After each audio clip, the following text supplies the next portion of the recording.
Welcome, traveller of time, to tonight's gentle descent into the quiet corners of history. Whether you're resting after a long day or simply seeking a moment of calm, I'm grateful to have you here. Do let me know where you're listening from and what hour it is for you. I imagine us as glowing dots on a spinning globe, connected by curiosity and the hush of night. And if this peaceful storytelling brings a little stillness to your day, feel free to subscribe. We'll have many more historical tales to share. In this video, I'm going to take you inside the actual daily routine of a medieval king. And I'm talking about the real stuff that historians have pieced together from court records, royal chronicles, and surviving documents. We're going to explore what these rulers did from the moment they opened their eyes until they went to sleep. And trust me, it's going to completely change how you think about medieval royalty. But before we dive into the nitty-gritty details, let me give you some context that will blow your mind. Most people think being a medieval king meant unlimited power and endless luxury. But the reality is that these rulers were under constant pressure from threats that could literally end their reign overnight. They had to balance the demands of powerful nobles who could rebel at any moment, manage complex relationships with the church, deal with foreign invasions, handle economic crises, and somehow keep millions of people fed and protected, all while knowing that one wrong move could result in assassination, rebellion, or complete political collapse. And here's what makes this even more fascinating. I've spent months researching court documents, royal household records, and surviving schedules from actual medieval kings. And what I discovered will completely change how you see medieval power. These weren't just ceremonial figureheads. They were working 16-hour days, making life and death decisions, and managing empires that spanned thousands of miles. The level of multitasking and political skill required was absolutely insane. So what exactly did a day in the life of a medieval king look like? Well, it turns out their schedules were packed tighter than a modern CEO's calendar. Let's start with the morning, because this is where things get really interesting. Picture this. It's dawn in a medieval castle, and while most of the kingdom is still asleep, the king is already being woken up by his personal attendants. But this isn't just a simple wake-up call. The morning routine of a medieval king was a carefully choreographed political performance that set the tone for the entire day. First, the king would be dressed by his personal valets. And this wasn't just about putting on clothes. Every piece of clothing, every accessory, every color choice was a political statement. The fabrics had to demonstrate wealth and power. The colors had to send the right message to whatever political situation was happening that day. Even his choice of crown or circlet was strategic, because different occasions required different levels of royal display. But here's where it gets really fascinating. While the king was being dressed, he was already conducting business. His closest advisors would brief him on overnight developments, urgent messages that had arrived, and any crises that needed immediate attention. Imagine trying to make important political decisions while someone is literally putting your pants on for you. That was just a normal Tuesday morning for a medieval king. Next came morning prayers, and this wasn't optional. Medieval kings ruled by divine right, which meant they claimed their authority came directly from God. So attending morning mass wasn't just about personal faith, it was about maintaining their entire basis for power. The king had to be seen as pious and blessed by God, because if people started questioning his divine mandate, his entire kingdom could fall apart. But even during prayers, the king's mind was on politics. The chapel was often filled with important nobles, church officials, and foreign ambassadors, all watching the king's every move. His behavior during Mass, who he spoke to afterward, even where he sat, all of this was being analysed and interpreted for political meaning. After morning prayers came one of the most important parts of the king's day, something that most people don't know about. It was called the morning audience, and it was essentially office hours for the most powerful person in the kingdom. Lords, bishops, merchants, foreign diplomats, and sometimes even common citizens would line up for a chance to speak directly with the king about their problems, requests, or important news. This is where the king's political skills really had to shine. He might hear a report about Viking raids on the northern border, followed by a complaint from merchants about unfair taxes, followed by a marriage proposal from a foreign princess, followed by a dispute between two powerful nobles who were threatening to go to war with each other. And the king had to listen to all of this, remember the details, make decisions on the spot, and somehow keep everyone happy enough that they wouldn't rebel against him. But the morning audience wasn't just about listening to problems. It was also a crucial intelligence-gathering operation. The king needed to know what was happening in every corner of his kingdom, what his enemies were planning, what his allies were thinking, and what the common people were saying about his rule. These morning meetings were how he stayed informed about threats and opportunities that could affect his reign. Now let's talk about something that might surprise you. Medieval kings were constantly traveling. I'm not talking about occasional trips to other castles. I'm talking about spending months at a time on the road, moving from town to town, castle to castle, constantly on the move with their entire court following behind them. Why did they do this? Well, it turns out that being seen was absolutely critical to medieval kingship. In an age before mass communication, the only way for a king to maintain control over his territory was to physically show up and remind people that he existed. If a king stayed in one place too long, distant parts of his kingdom might start to forget about him, and local lords might start getting ideas about independence. So the king's travelling schedule was incredibly demanding. He might spend 2 weeks at his castle in London, then travel for 3 days to reach a castle in the north, spend a week there, handling local disputes and meeting with regional nobles, then travel south to deal with problems on the coast, then head west to check on the Welsh borders, all while carrying the entire apparatus of government with him. And when I say the entire apparatus of government, I mean it. The royal household that travelled with the king included hundreds of people. There were personal servants, bodyguards, clerks, scribes, cooks, stable hands, musicians, priests, and dozens of government officials. They had to transport furniture, clothing, documents, weapons, food, and even the king's bed from castle to castle. It was like moving a small city every few days. But here's what makes this even more impressive. While the king was constantly travelling, he still had to keep running the government. Legal documents needed to be signed, tax collection had to be supervised, military campaigns had to be planned, and diplomatic correspondence had to be maintained. All of this had to happen while bouncing around on horseback on medieval roads that were basically just muddy tracks. This brings us to one of the most important aspects of a medieval king's daily life, something that consumed hours every single day. Paperwork. Yes, you heard that right. Medieval kings spent enormous amounts of time on administrative tasks that would make a modern bureaucrat's head spin. Every land grant had to be personally approved by the king. Every major tax collection needed royal authorization. Every important legal case required the king's attention. Every military appointment had to be signed off on. Every diplomatic treaty needed the royal seal. The amount of documents that crossed a medieval king's desk every single day was absolutely staggering. But it wasn't just about signing papers. The king had to actually understand what he was signing, because making the wrong decision could have catastrophic consequences. Grant land to the wrong person, and you might accidentally strengthen a potential rebel, approve the wrong tax policy, and you might trigger a peasant uprising.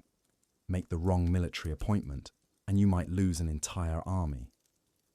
So kings had to be incredibly well informed about law, economics, military strategy, and international politics. They needed to understand the complex web of relationships between different noble families, the strategic importance of different territories, the economic value of different trade routes, and the military capabilities of both their allies and their enemies. This is why medieval kings typically had teams of highly educated advisors. But even with expert help, the final decisions always came down to the king himself.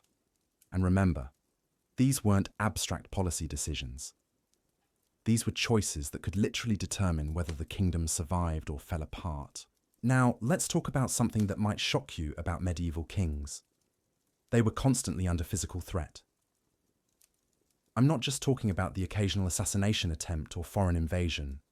I'm talking about living every single day knowing that there were people actively plotting to kill them, overthrow them, or destroy everything they had built. Medieval politics was incredibly violent. Kings who showed weakness were quickly eliminated by stronger rivals. Kings who made enemies of powerful nobles often found themselves facing armed rebellions. Kings who failed to defend their territory were conquered by foreign armies. And kings who lost the support of their people sometimes faced popular uprisings that could end with them being dragged from their castle and executed in the town square. This constant threat of violence shaped every aspect of a medieval king's daily routine. He couldn't travel anywhere without a heavily armed escort. He couldn't eat food that hadn't been tested for poison. He couldn't sleep in a room that hadn't been secured by his bodyguards. Even his most trusted advisors were potential threats because anyone with access to the king was also in a position to betray him. But here's what's really fascinating about this. Despite living under constant threat, medieval kings couldn't afford to appear afraid or paranoid. Showing fear was a sign of weakness, and weakness was an invitation for enemies to attack. So kings had to project confidence and strength even when they knew there were daggers pointed at them from every direction. This created an incredible psychological pressure that modern leaders can barely imagine. Every public appearance was a performance where the king had to convince everyone watching that he was powerful, confident, and completely in control, even if he was actually terrified that someone in the crowd might try to kill him. The stress of this lifestyle was enormous, and it shows up in historical records. Many medieval kings died young from what we would now recognize as stress-related illnesses. Others developed what appear to be anxiety disorders or paranoid tendencies. Some turned to alcohol or other substances to cope with the pressure. And quite a few simply cracked under the strain and made increasingly erratic decisions that eventually led to their downfall. But the kings who survived and thrived were the ones who learned to manage this pressure while still making the thousands of complex decisions required to run a medieval kingdom.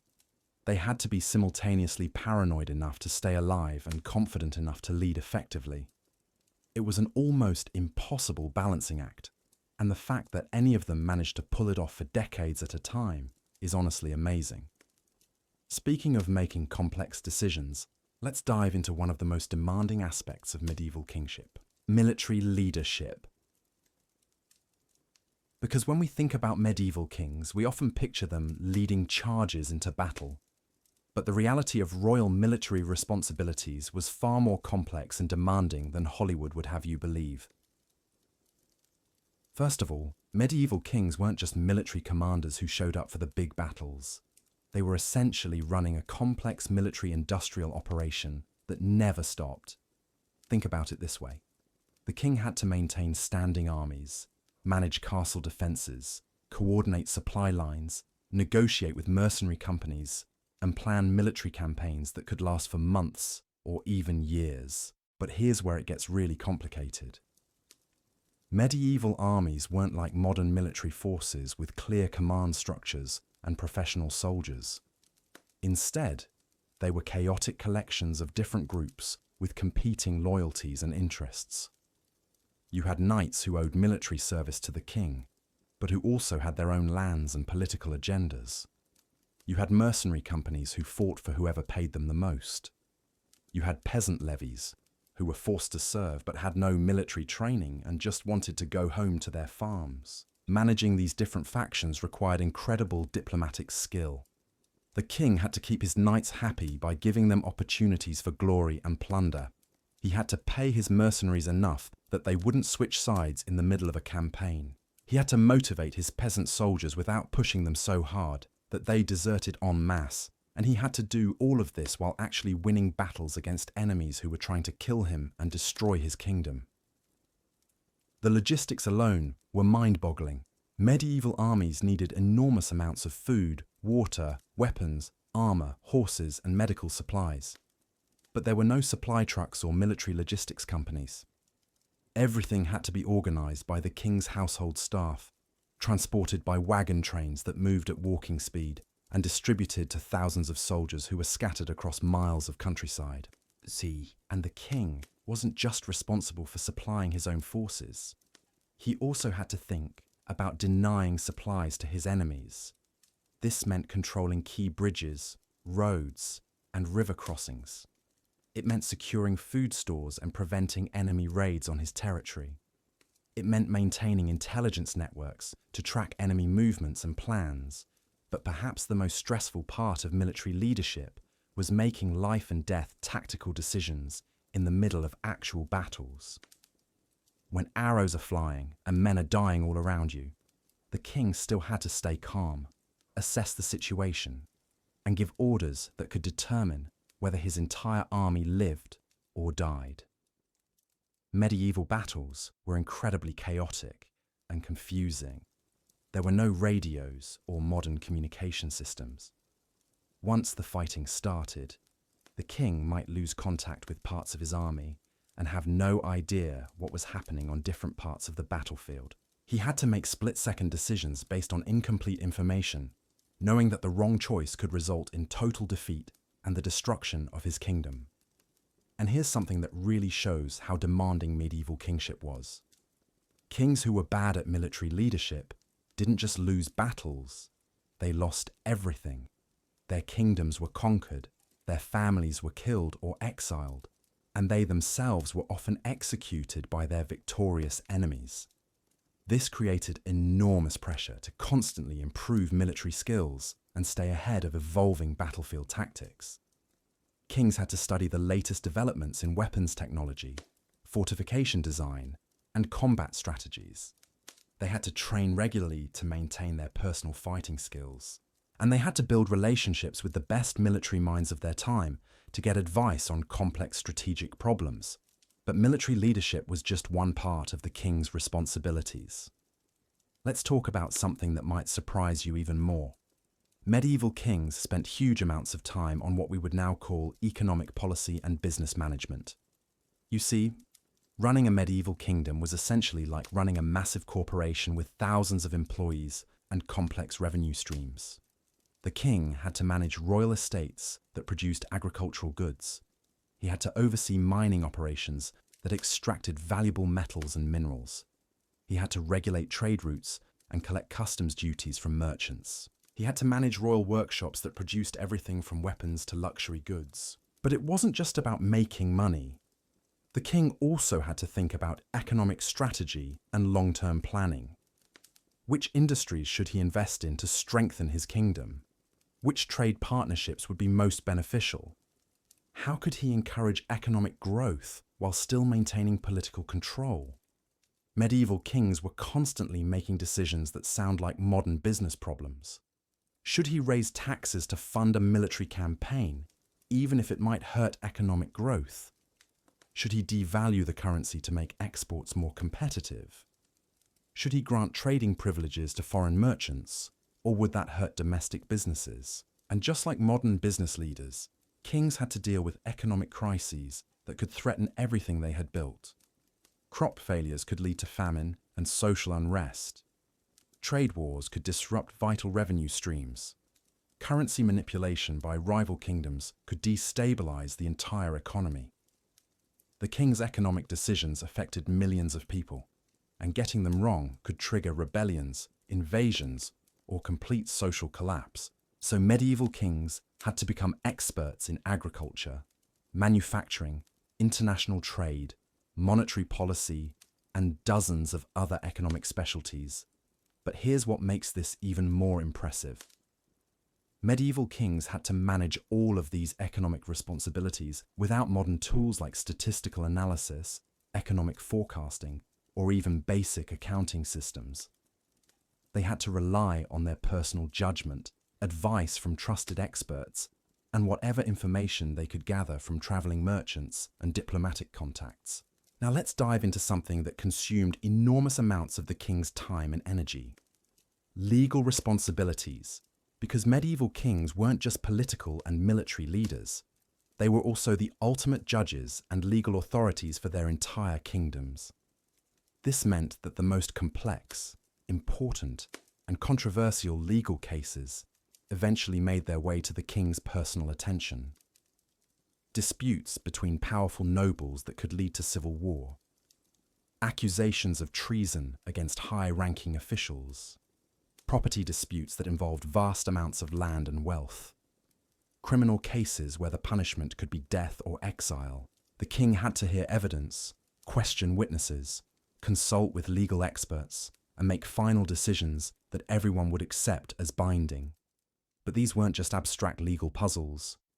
These were cases where the king's judgment could determine whether someone lived or died, whether families kept their ancestral lands, whether political alliances survived or collapsed.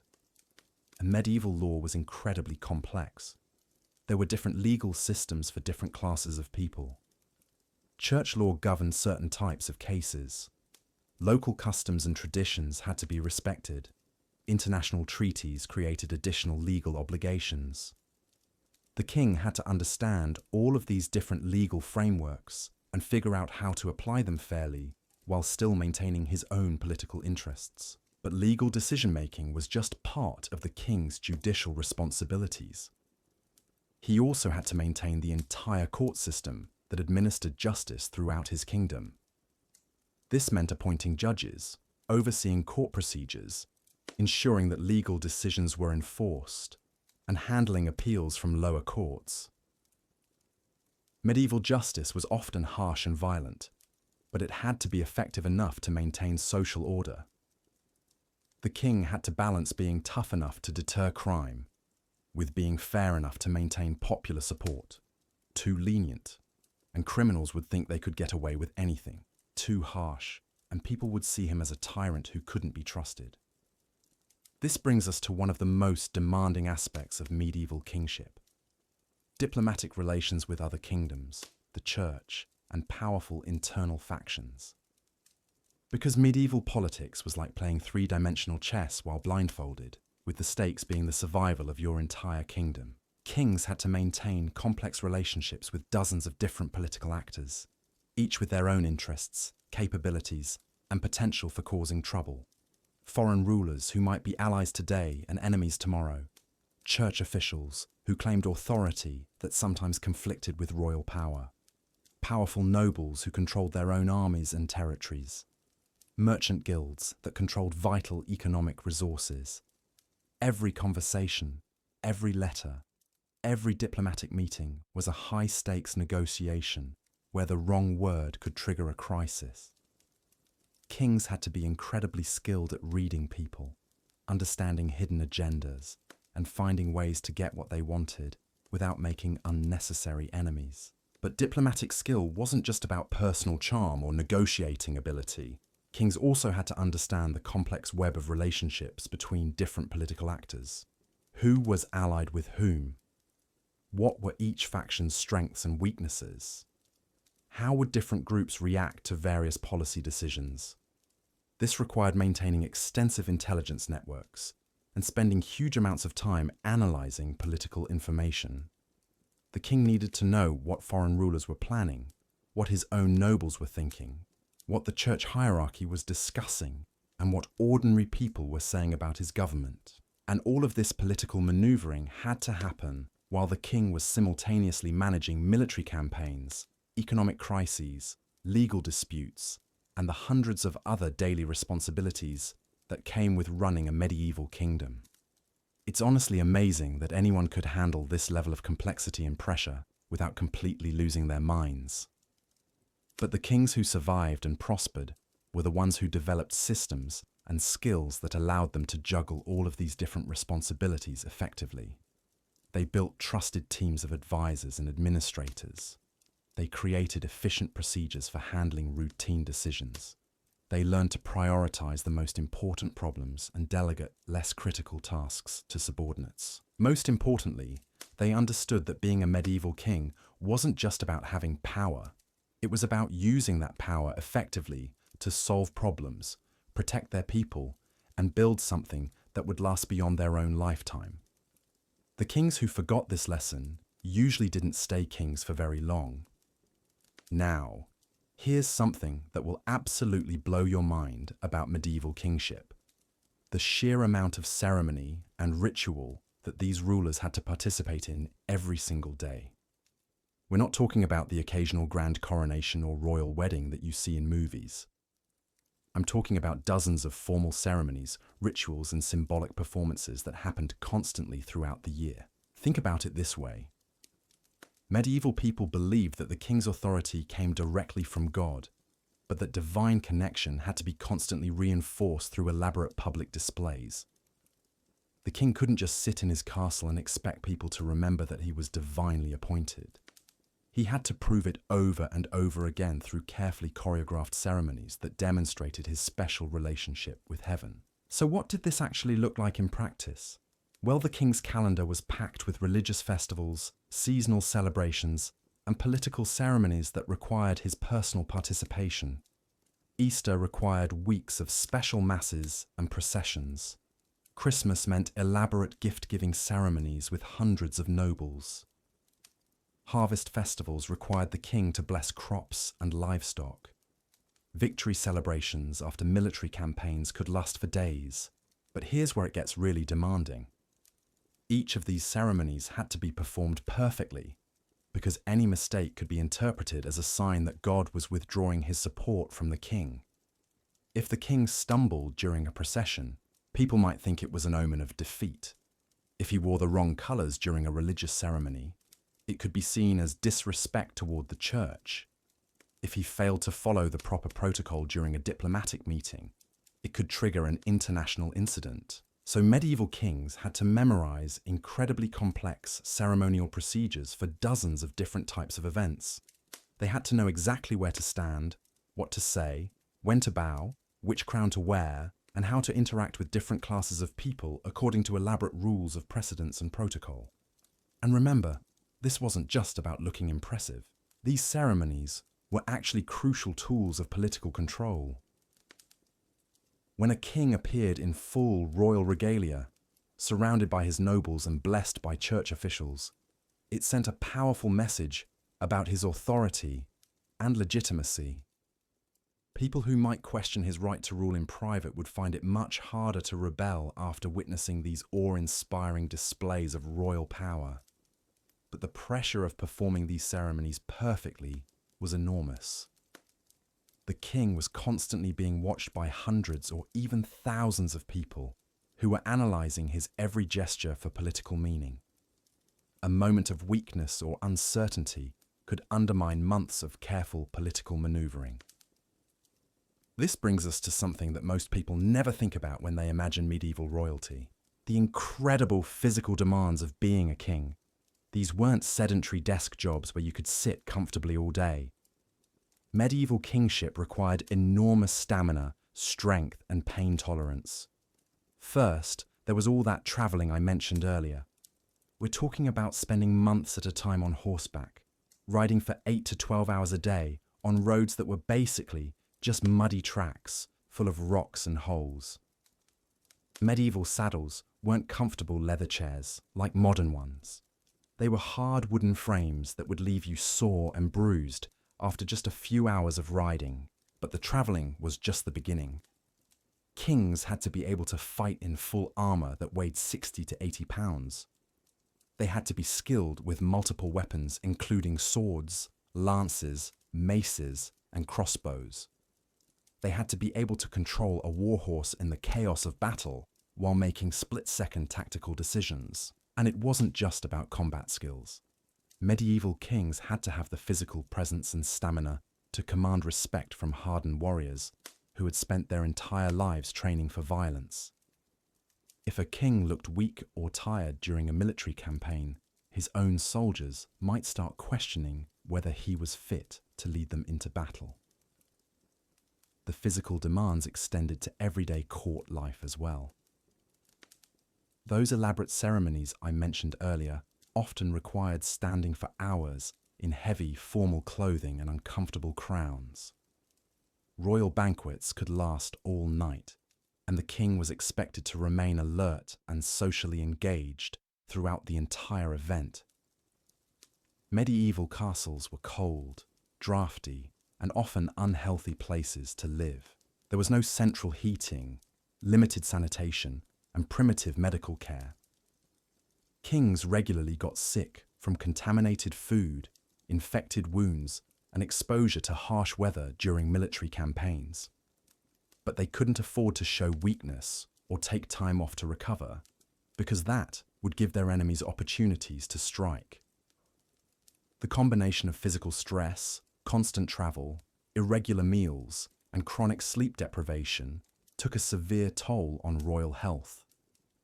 Many medieval kings died in their 30s or 40s from what we would now recognize as stress-related illnesses, infections that could have been easily treated with modern medicine, or complications from injuries sustained in battle. But here's what makes this even more impressive. Despite these crushing physical demands, kings still had to maintain their mental sharpness for complex political and administrative tasks. They had to make important decisions while exhausted, injured, or sick.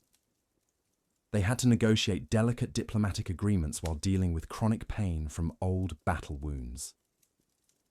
They had to analyze complex economic problems while suffering from medieval medical treatments that were often worse than the original illness. Now let's talk about something that might surprise you about medieval kings: their relationship with money and personal wealth. Because while we tend to think of medieval royalty as incredibly rich people who could afford anything they wanted, the financial reality of kingship was actually much more complicated and stressful than you might expect. Yes, medieval kings had access to enormous wealth compared to ordinary people. They owned vast amounts of land, collected taxes from millions of subjects, and controlled valuable natural resources like mines and forests. But here's the thing that most people don't realize. Almost all of that wealth was tied up in assets that couldn't be easily converted to cash, and the king's expenses were absolutely staggering. Think about it this way. The king had to maintain dozens of castles and royal residences. Each one required permanent staff, regular repairs, and expensive furnishings that demonstrated royal status. He had to support a travelling household of hundreds of people, including their salaries, food, clothing, and equipment. He had to maintain armies that could cost more in a single campaign than most kingdoms generated in tax revenue over an entire year. But the really challenging part was that royal income was unpredictable and seasonal. Tax collection depended on successful harvests, which could be ruined by bad weather, disease, or enemy raids. Trade revenues fluctuated based on international conflicts and economic conditions beyond the king's control. Military victories could bring in massive amounts of plunder, but military defeats could bankrupt the entire kingdom. So medieval kings were constantly dealing with cash flow problems that would challenge modern financial experts. They had to figure out how to pay for immediate military needs while maintaining long-term investments in infrastructure and political relationships. They had to balance the need to appear wealthy and powerful with the practical reality of limited liquid assets. This led to some fascinating financial strategies that show how sophisticated medieval economic thinking could be. Kings would borrow money from Italian banking houses and Jewish moneylenders, using future tax revenues as collateral. They would sell royal privileges and monopolies to raise quick cash for military campaigns. They would manipulate currency values to improve their kingdom's trade balance. But these financial maneuvers were incredibly risky. Defaulting on loans could destroy relationships with important creditors. Debasing the currency could trigger inflation and social unrest. Selling too many royal privileges could undermine the king's long-term political authority. And unlike modern governments, medieval kings didn't have sophisticated financial institutions or economic advisors to help them manage these challenges. They had to rely on their own judgment and whatever advice they could get from merchants, church officials, and foreign diplomats who might have their own hidden agendas. The pressure of these financial responsibilities was enormous, and it shows up repeatedly in historical records. Kings who made poor financial decisions often found themselves unable to pay their armies, which led to military defeats and political collapse. Others became so desperate for revenue that they imposed crushing taxes on their subjects, which triggered rebellions that destroyed their kingdoms. But the kings who succeeded learned to think like sophisticated financial managers. They diversified their revenue sources, maintained good relationships with creditors, and invested royal resources in projects that would generate long-term returns. They understood that financial stability was just as important as military strength for maintaining royal power. This brings us to one of the most emotionally demanding aspects of medieval kingship: the complete lack of privacy and personal relationships that we would recognize as normal. Because when you're the king, every aspect of your personal life becomes a matter of political significance that affects the entire kingdom. Medieval kings couldn't just marry for love like ordinary people. Every royal marriage was a diplomatic alliance that could determine whether kingdoms went to war or made peace. The king's choice of bride affected trade relationships, military agreements, and the balance of power across Europe. And once he was married, the queen's behavior, the royal couple's relationship, and especially their ability to produce male heirs, became matters of national importance. But it wasn't just marriage that was politicized. The king's friendships were analyzed for political meaning. His hobbies and interests were seen as reflections of royal priorities. Even his health and personal habits were constantly scrutinized by courtiers looking for signs of weakness or opportunity. This meant that medieval kings lived their entire lives surrounded by people who were watching their every move and analyzing everything they said for hidden meanings. They couldn't have casual conversations or moments of relaxation because anything they did might be reported to enemies or used against them in political maneuvering. The emotional toll of this constant surveillance was enormous. Kings had to be incredibly careful about showing their true feelings or opinions, because any sign of doubt, fear, or weakness could be exploited by rivals. They had to maintain a facade of confidence and authority even during personal crises or moments of genuine uncertainty. Many medieval kings seem to have struggled with loneliness and paranoia as a result of these pressures. They were surrounded by hundreds of people every day, but they couldn't trust any of them completely. Even their closest advisors and family members might have competing loyalties or hidden agendas that could threaten royal authority. This isolation was made worse by the fact that kings couldn't seek help or emotional support from anyone without appearing weak. They had to project strength and self-sufficiency at all times, even when they were dealing with problems that would overwhelm ordinary people. The psychological pressure of this lifestyle shows up in historical accounts of royal behavior that seems erratic or extreme. Kings who became increasingly suspicious of their advisors, rulers who made impulsive decisions that damaged their kingdoms, monarchs who turned to alcohol or other destructive behaviors to cope with stress. But the kings who survived and thrived were the ones who found ways to maintain their emotional equilibrium, despite these crushing psychological pressures. They learned to compartmentalize their personal feelings and focus on the practical demands of leadership. They developed trusted relationships with a small circle of advisors who could provide honest counsel without threatening royal authority. Most importantly, they understood that being a successful medieval king required sacrificing most of what we would consider a normal personal life in service of their political and governmental responsibilities. Now here's something that will completely change how you think about medieval kingship: the incredible intellectual demands of the job. Because contrary to popular stereotypes about the Dark Ages, successful medieval kings had to be incredibly well educated and intellectually sophisticated to handle the complex challenges of ruling a kingdom. First, they had to master multiple languages. Latin was essential for communicating with church officials and reading legal documents. French was the diplomatic language, used in international negotiations. The king also needed to speak the local languages of different regions in his kingdom, because effective rule required direct communication with subjects from various cultural backgrounds. But language skills were just the beginning. Medieval kings had to understand law, theology, history, military strategy, economics, natural philosophy, and diplomatic protocol. They needed to be able to analyze complex political situations, understand the implications of different policy choices, and make decisions that balanced competing interests and priorities. The intellectual challenges were constantly evolving as well. New military technologies required understanding innovations in weapons, fortifications, and battlefield tactics. Changes in trade patterns demanded knowledge of international economics and commercial law. Theological disputes within the church required sophisticated understanding of religious doctrine and political implications.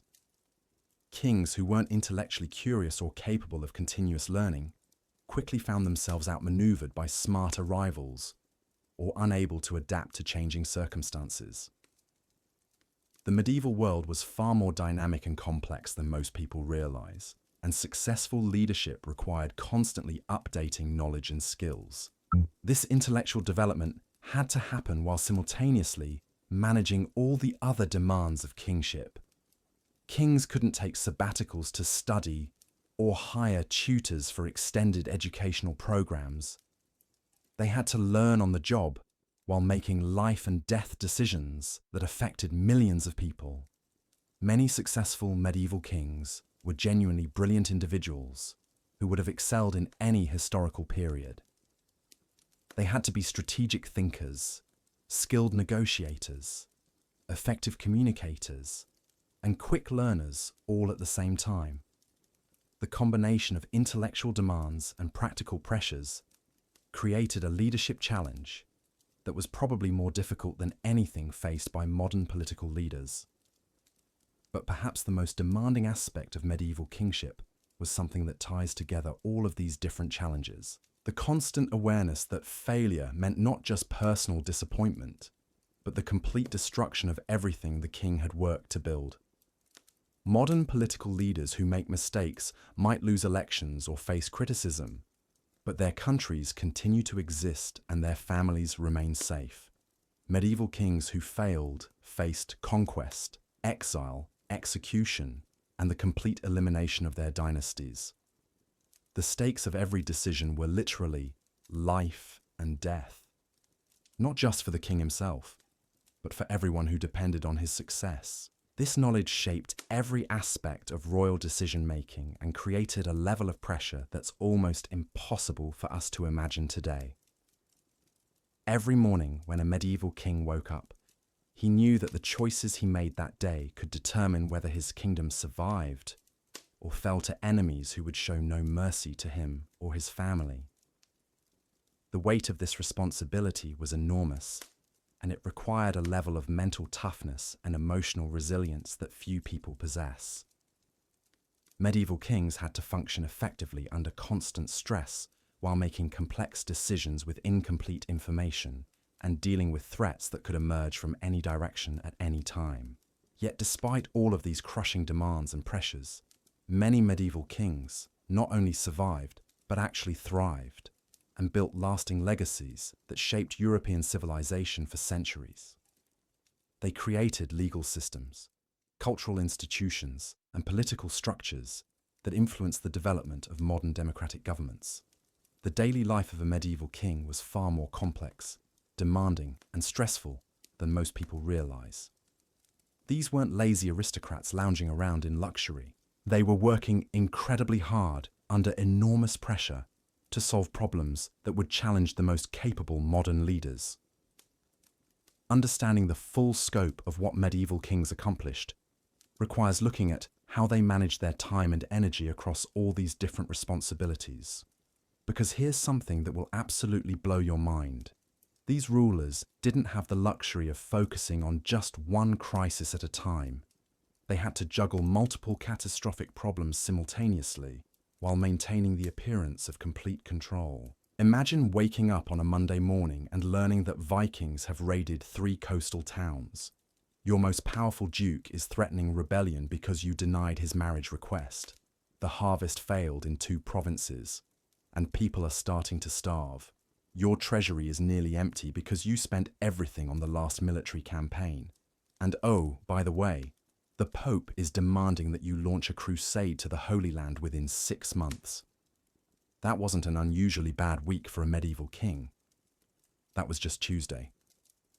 And somehow, these rulers had to address all of these crises simultaneously while still maintaining their regular schedule of court ceremonies, legal hearings, military training, and diplomatic meetings. The key to understanding how they managed this impossible workload is recognizing that medieval kings developed what we might call extreme multitasking skills that went far beyond anything we see in modern leadership. They learned to conduct multiple types of business during the same activities and conversations. For example, a royal hunting expedition wasn't just recreation, it was simultaneously a military training exercise, where the king practiced cavalry skills and weapons handling. It was a diplomatic opportunity where he could have private conversations with important nobles away from the formal constraints of court protocol. It was an intelligence-gathering operation where he could learn about conditions in different parts of his territory. It was a public relations event where common people could see their king demonstrating the physical prowess and courage expected of a warrior leader. A single hunting trip might accomplish the equivalent of what would take a modern executive dozens of separate meetings, training sessions, and fact-finding missions to achieve. Medieval kings had to think in these multi-layered ways about every activity in their schedule because there simply weren't enough hours in the day to address each responsibility separately. This multitasking extended to their communication strategies as well. A single royal letter might contain military orders, economic policy directives, legal judgments, and diplomatic negotiations all woven together in carefully crafted language that sent different messages to different audiences. The king's scribes had to be incredibly skilled to help draft documents that accomplished multiple political objectives simultaneously. But perhaps the most impressive example of this multitasking approach was how medieval kings handled what we might call crisis management. When a major emergency erupted, they couldn't just drop everything else and focus exclusively on solving that one problem. They had to continue managing all their other responsibilities while simultaneously dealing with whatever catastrophe had just emerged. Let's walk through a specific example that shows how this worked in practice. Say a foreign army has just invaded your kingdom and is marching toward your capital city. Obviously, this requires immediate military response, but a medieval king couldn't just grab his sword and charge off to battle. First, he had to secure his kingdom's political stability before leaving for the campaign. This meant meeting with his most powerful nobles to ensure their continued loyalty, making arrangements for governing the kingdom in his absence, and taking hostages from potentially unreliable lords to prevent rebellions while he was away fighting the invasion. Simultaneously, he had to organize the financial resources needed for the military campaign. This required negotiating with moneylenders, calling in debts from his vassals, and possibly selling royal assets to raise the enormous sums needed to equip and supply an army. At the same time, he had to handle the diplomatic aspects of the crisis.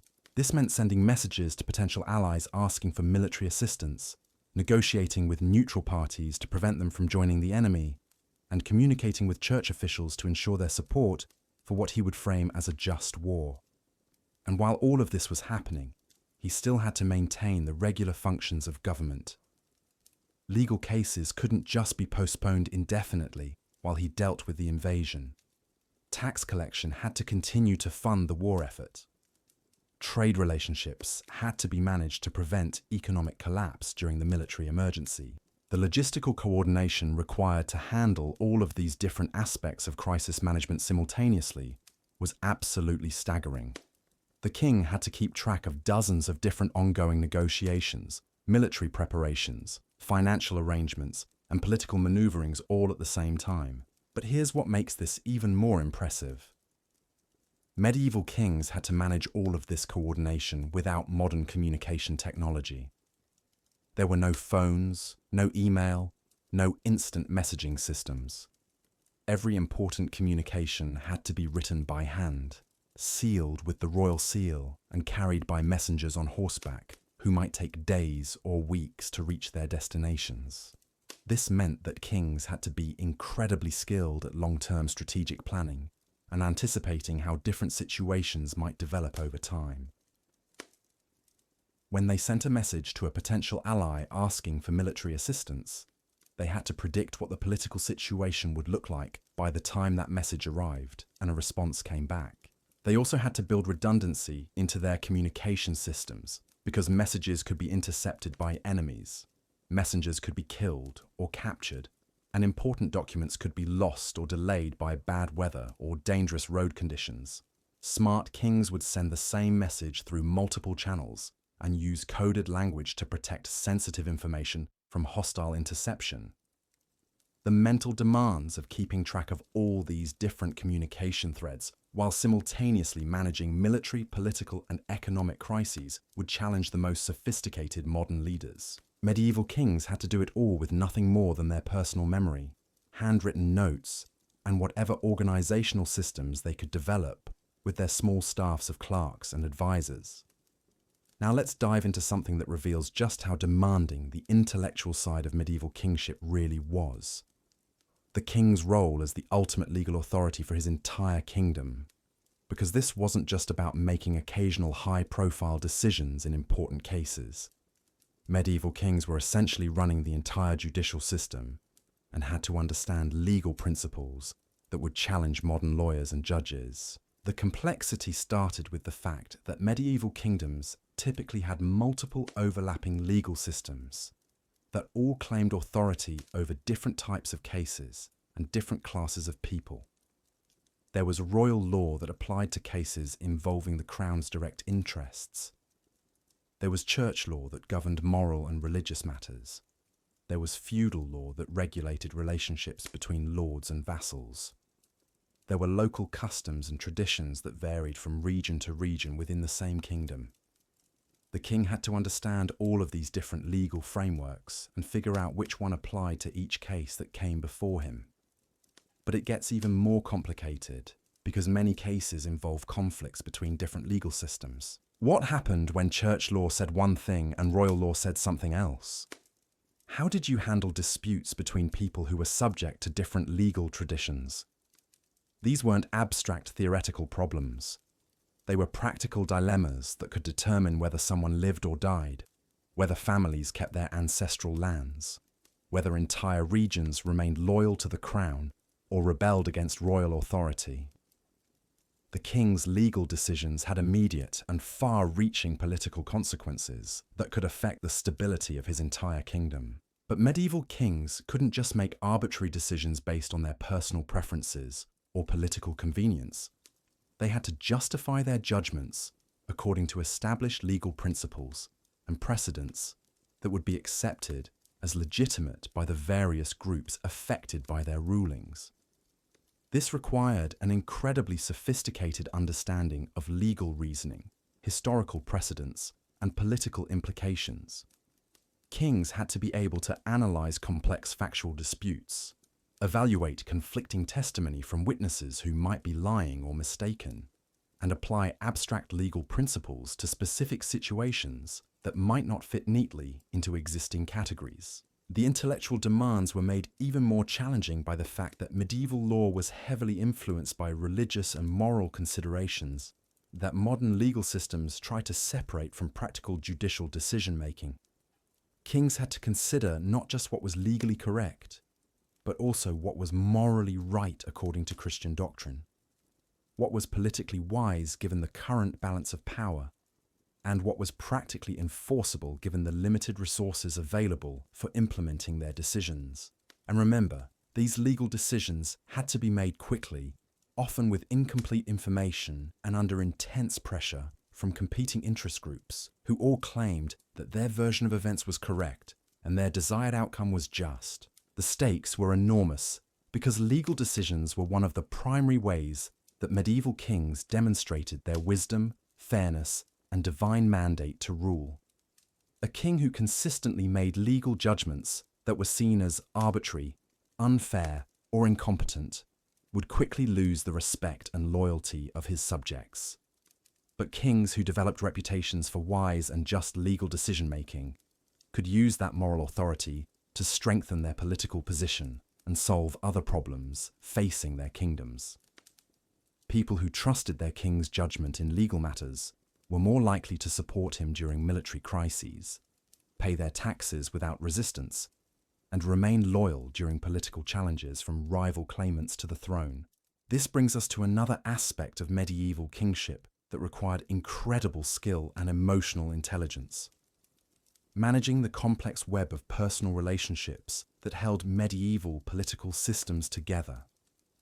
Because unlike modern governments that rely on bureaucratic institutions and legal frameworks, medieval kingdoms were essentially networks of personal loyalties and individual relationships. The king's ability to build and maintain these relationships determined whether his kingdom prospered or collapsed. He had to simultaneously manage relationships with dozens of powerful nobles, church officials, foreign rulers, military commanders, economic leaders, and regional administrators. Each of these relationships required different approaches and had different implications for royal policy. Consider the challenge of managing relationships with his own nobles. These were men who controlled their own armies, ruled their own territories, and had their own political ambitions and family interests. They owed loyalty to the king, but they also had independent sources of power that could make them dangerous if they became disaffected. The king had to find ways to keep these nobles happy and loyal without giving them so much power that they could challenge royal authority. This required a delicate balance of rewards and constraints, opportunities and limitations that had to be constantly adjusted based on changing circumstances and shifting political dynamics. Some nobles could be motivated by grants of additional land or titles. Others were more interested in military commands that offered opportunities for glory and plunder. Still others were primarily concerned with protecting their family interests or advancing their sons' careers at court. The king had to understand each noble's individual motivations and tailor his approach accordingly. But he also had to think about how his treatment of one noble would affect his relationships with others. Favoring one powerful lord might alienate his rivals. Punishing one rebel might intimidate others into submission, or it might convince them that they needed to rebel before the king moved against them too. These relationship management challenges were complicated by the fact that medieval politics was intensely personal in ways that modern people might find difficult to understand. Political alliances were often based on family connections, personal friendships, shared military experiences, or mutual obligations that went back generations. A king might find himself caught between competing loyalties to men who had saved his life in battle, nobles whose families had served his dynasty for centuries, and church officials who claimed to represent God's will on earth. Balancing these different personal obligations while still making decisions that serve the kingdom's broader interests required extraordinary diplomatic skill and emotional intelligence. The personal nature of medieval politics also meant that kings had to be incredibly careful about their own behavior and reputation. A king who was seen as ungrateful to his supporters, disloyal to his allies, or unfair in his treatment of different factions would find it very difficult to maintain the network of relationships that kept his kingdom functioning. But kings who developed reputations for honor, generosity, and loyalty could build political networks that were incredibly resilient and effective. People wanted to serve kings they respected and trusted, and this personal loyalty could overcome many of the structural challenges facing medieval governments. Now let's talk about something that shows just how physically and mentally exhausting the daily routine of a medieval king really was. The constant travel and the incredible logistical challenges of moving the entire apparatus of government from place to place on a regular basis. Most people today can barely imagine what it was like to travel in the medieval period. There were no paved roads, no bridges over most rivers, no hotels or restaurants, no maps that could be trusted, and no weather forecasting to help plan journeys. Every trip was an adventure that could be delayed or derailed by storms, floods, bandit attacks, or simple mechanical problems with wagons and equipment. But medieval kings couldn't just stay home and avoid these travel difficulties. As I mentioned earlier, being seen by their subjects was absolutely crucial to maintaining political control. A king who stayed in one place too long would find that distant parts of his kingdom started to forget about him, and local lords began acting like independent rulers. So the royal household was constantly on the move, travelling from castle to castle, town to town, region to region in an endless circuit that covered thousands of miles every year. And when I say the royal household, I'm talking about a travelling circus that included hundreds of people and thousands of animals. There were the king's personal servants, bodyguards and advisors. There were government clerks and scribes who handled the administrative work that continued even while travelling. There were cooks, stable hands, musicians, and entertainers who maintained the royal lifestyle on the road. There were craftsmen and artisans who repaired equipment and created the luxury goods that demonstrated royal wealth and status. All of these people had to be fed, housed, and paid while the household was travelling. They needed wagons for their personal belongings, tools for their work, and animals to pull the heavy carts loaded with royal furniture, clothing, documents, and ceremonial equipment that moved with the king wherever he went. The logistical coordination required to move this travelling city was absolutely mind-boggling.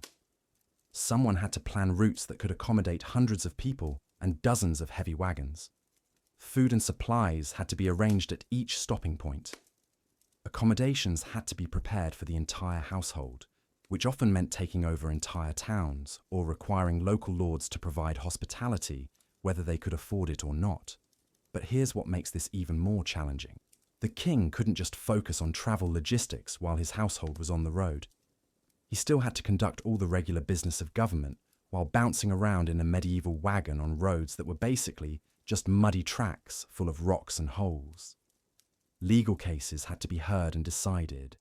Military dispatches had to be read and responded to. Diplomatic correspondence had to be maintained with other kingdoms. Economic policies had to be implemented and adjusted. All of this complex governmental work had to happen while the king was physically uncomfortable, often sick from bad food or contaminated water, and dealing with the constant stress of managing a travelling household that was vulnerable to bandits, enemy attacks, or simple accidents. The physical toll of this lifestyle was enormous. Medieval kings aged quickly from the constant stress, irregular meals, poor sleeping conditions, and exposure to harsh weather during months of travel every year. Many died young from what we would now recognize as stress-related illnesses or complications from infections that could have been easily treated if they had access to modern medical care and the luxury of staying in one place long enough to recover properly. But the kings who survived this punishing lifestyle and thrived despite its challenges were the ones who learned to use travel as a tool of government, rather than just seeing it as a necessary burden. They turned their constant movement into opportunities to gather intelligence, build relationships, solve local problems, and demonstrate royal power to subjects who might otherwise never see their king. Smart kings would time their travels to coincide with important local events like harvest festivals, religious celebrations, or seasonal markets where they could interact with large numbers of ordinary people. They would use their presence in different regions to resolve local disputes, inspect royal properties, and meet with regional administrators who were responsible for implementing royal policies. The most successful medieval kings turned their travelling households into mobile centres of government that could respond quickly to crises anywhere in the kingdom. When news arrived of a foreign invasion, internal rebellion, or natural disaster, the king could immediately redirect his route to address the emergency personally, rather than trying to manage the crisis from a distant capital. This mobility gave medieval kings a flexibility and responsiveness that would be envied by many modern leaders. But it came at an enormous personal cost in terms of physical hardship, family separation, and the constant stress of living without a permanent home or secure base of operations. The daily reality of medieval kingship was far more demanding, dangerous, and exhausting than most people realize. These rulers were working incredibly hard under crushing pressure to solve problems that would challenge the most capable modern leaders, all while dealing with physical hardships and personal sacrifices that few of us could endure. Yet, despite all of these challenges, many medieval kings not only survived, but actually accomplished remarkable things that shaped the course of European civilization. They built legal systems that influenced modern democracy, established trade networks that connected different parts of the world, created cultural institutions that preserved knowledge through dark periods of history, and developed political innovations that solved complex problems of governance and social organization. The next time you see a movie about medieval kings lounging around in luxury, remember that the reality was completely different. These were some of the hardest working, most pressured, and most accomplished leaders in human history. Their daily lives were filled with challenges that would overwhelm most modern executives, politicians, or military commanders.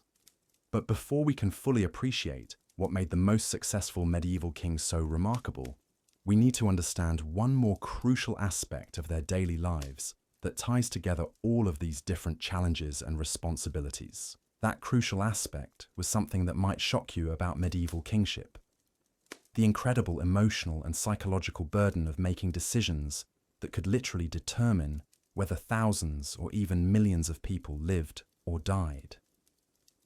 Because here's what most people don't realize about medieval rulers. Every single choice they made carried life and death consequences that would haunt modern leaders. Think about this for a moment. When a modern political leader makes a mistake, people might lose jobs or face economic hardship.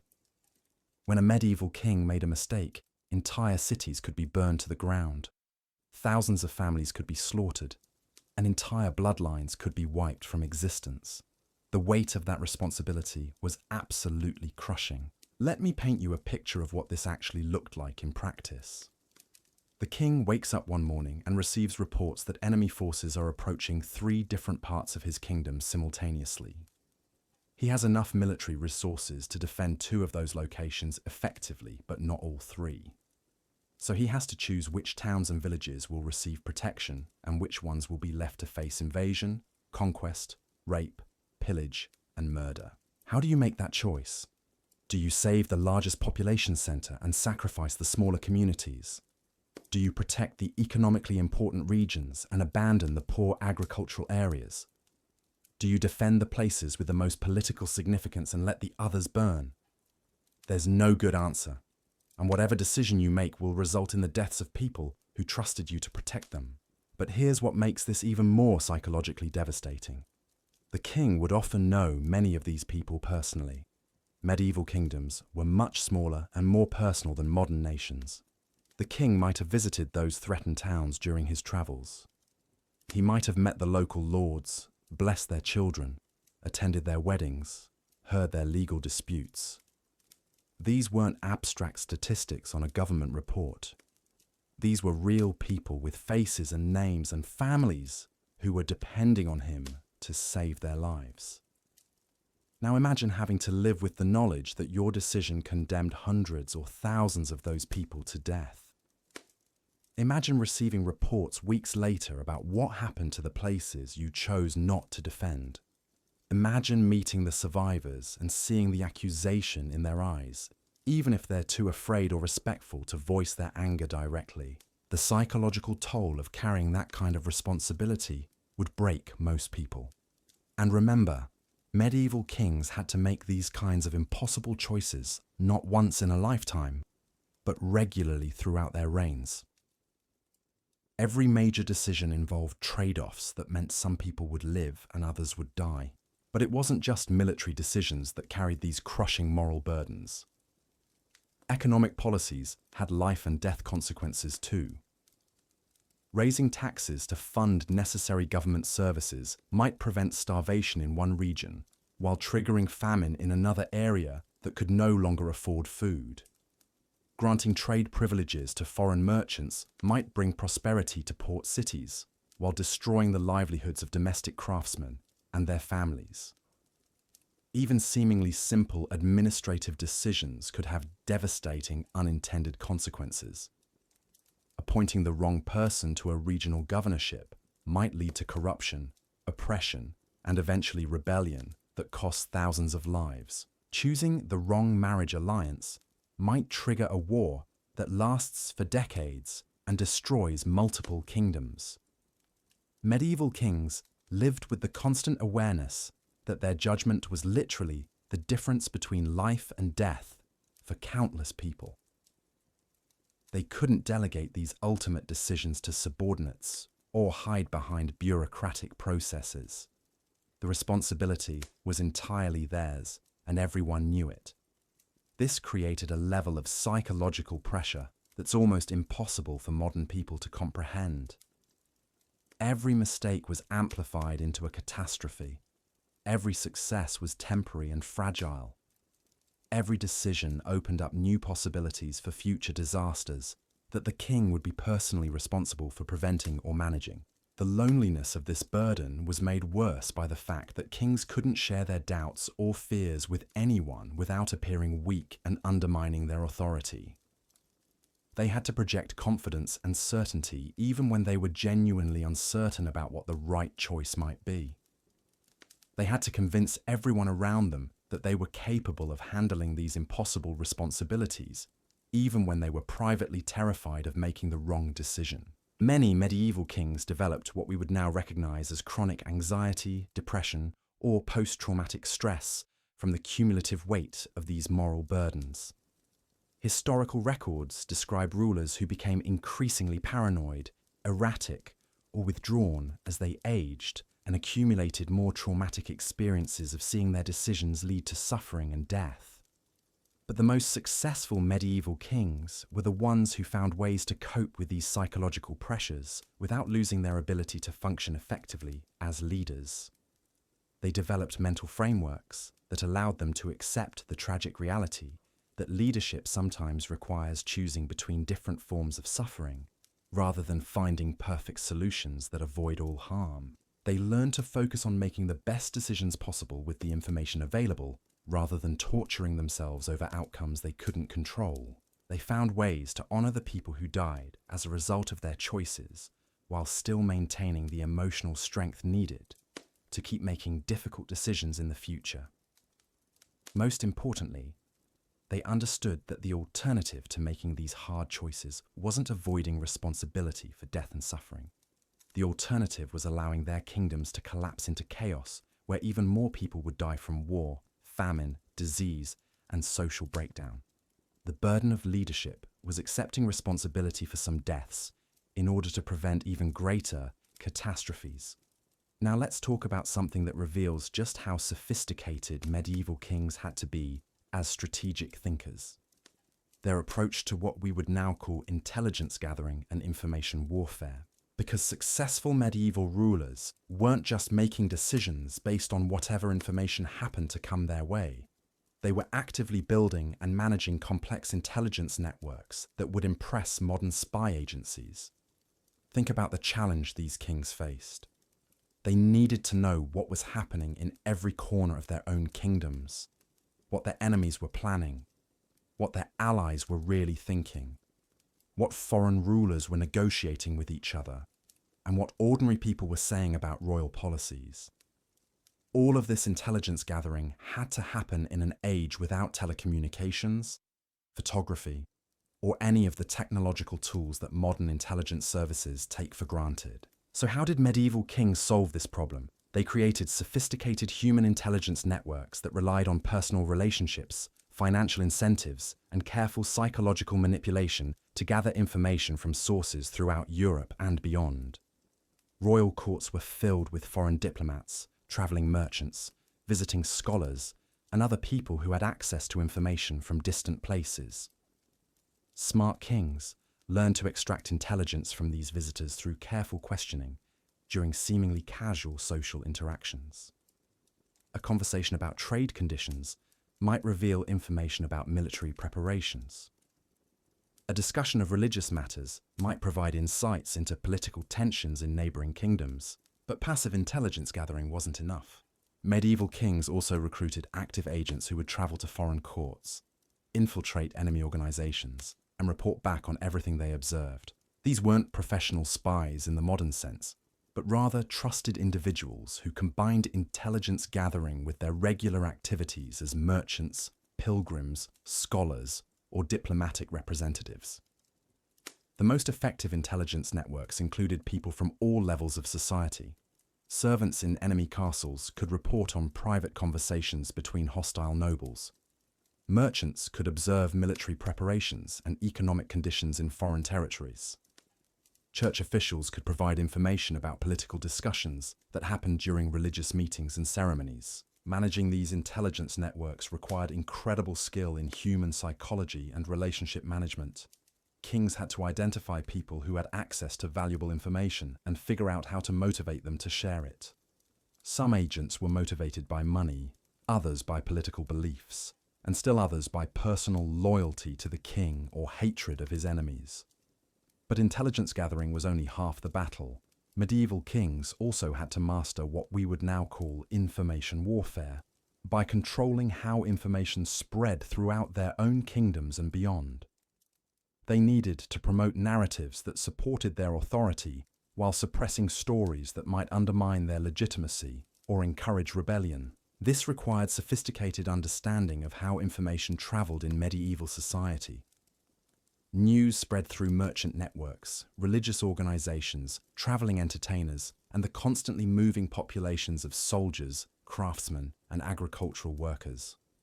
Kings had to influence all of these communication channels to ensure that their preferred version of events reached their subjects before enemy propaganda could take hold. Royal courts became centers of what we might call medieval media production.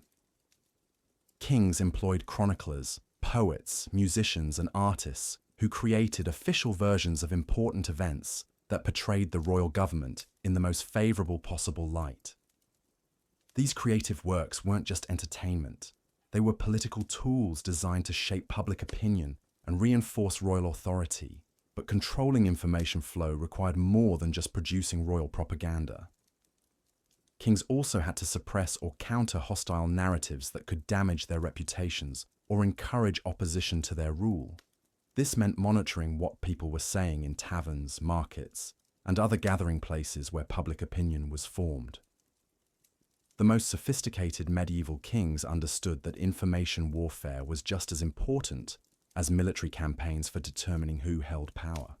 They invested enormous resources in gathering intelligence about their enemies and controlling how their own actions were perceived by their subjects and foreign observers. Now here's something that will absolutely blow your mind about the complexity of medieval kingship.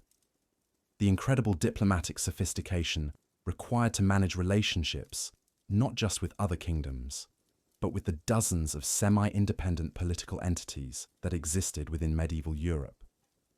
We tend to think of medieval politics in terms of simple relationships between different kingdoms, but the reality was far more complex. A typical medieval king had to simultaneously manage diplomatic relationships with other royal courts, powerful duchies and counties within his own kingdom, independent city-states, merchant guilds, religious orders, military organizations like the Knights Templar, and various tribal or ethnic groups that maintained some degree of autonomy. Each of these relationships required different diplomatic approaches and had different implications for royal policy. The king couldn't just treat everyone the same way, because what worked with one group might be completely counterproductive with another. Consider the challenge of managing relationships with powerful merchant guilds. These organizations controlled vital trade routes and economic resources. But they also had their own political agendas and competing loyalties. The king needed their economic support and cooperation, but he also had to prevent them from becoming so powerful that they could challenge royal authority. This required a delicate balance of granting privileges and imposing restrictions, offering protection and demanding loyalty, supporting their economic interests while maintaining political control. The king had to understand the internal politics of each guild, the personalities and motivations of their leaders, and the economic factors that influenced their decision-making. But merchant relationships were just one aspect of this diplomatic complexity. Medieval kings also had to manage relationships with various religious organizations that claimed authority over different aspects of social and political life. The Catholic Church was obviously the most important religious institution, but there were also numerous monastic orders, religious brotherhoods, and local religious communities that had their own political influence and economic resources. Each religious organization had its own interpretation of Christian doctrine, its own political preferences, and its own economic interests that might conflict with royal policy. The king had to navigate these religious politics without alienating any group so badly that they would actively oppose his rule or support his enemies. The diplomatic challenges became even more complex when dealing with ethnic and cultural minorities within the kingdom. Medieval kingdoms typically included populations with different languages, customs, legal traditions, and historical grievances. The king had to find ways to maintain their loyalty while still enforcing royal authority and preventing separatist movements that could fragment his territory. This required deep understanding of different cultural values, historical memories, and political aspirations. What motivated one ethnic group might be completely irrelevant to another. What one community saw as generous royal patronage, another might interpret as insulting condescension or cultural oppression. Medieval kings who succeeded at managing this diplomatic complexity were the ones who invested enormous time and energy in understanding the perspectives and interests of all these different groups. They learned to speak multiple languages, understand different cultural traditions, and adapt their communication styles to different audiences. They also developed sophisticated strategies for playing different groups off against each other when necessary, while avoiding the kind of manipulative behavior that would destroy their credibility and trustworthiness. The most successful kings were seen as fair mediators, who could resolve conflicts between different factions rather than as partisan leaders who favored some groups over others. But perhaps the most impressive aspect of medieval diplomatic management was how kings handled the constant tension between competing loyalties and obligations. Almost everyone in medieval society owed allegiance to multiple different authorities, and these competing loyalties created endless opportunities for conflict and political manipulation. A powerful noble might owe military service to the king, religious obedience to the pope, economic obligations to merchant guilds, and family loyalty to relatives who served foreign rulers. When these different loyalties came into conflict, the noble had to choose which obligation took priority, and the king had to influence that choice without appearing to be unreasonable or tyrannical. Medieval kings became masters of what we might call loyalty management, finding ways to structure incentives and obligations so that people's various loyalties reinforced rather than contradicted their duties to the crown. This required incredible subtlety and long-term strategic thinking that went far beyond simple reward and punishment approaches to political control. The daily reality of managing all these complex diplomatic relationships while simultaneously handling military crises, economic problems, and administrative responsibilities required a level of political sophistication that would challenge the most experienced modern leaders. Medieval kings had to be strategic thinkers, skilled negotiators, cultural anthropologists, and psychological manipulators all at the same time. Yet despite the incredible complexity of these challenges, many medieval kings not only managed to hold their kingdoms together, but actually expanded their territories, strengthened their institutions, and left legacies that influenced European development for centuries to come.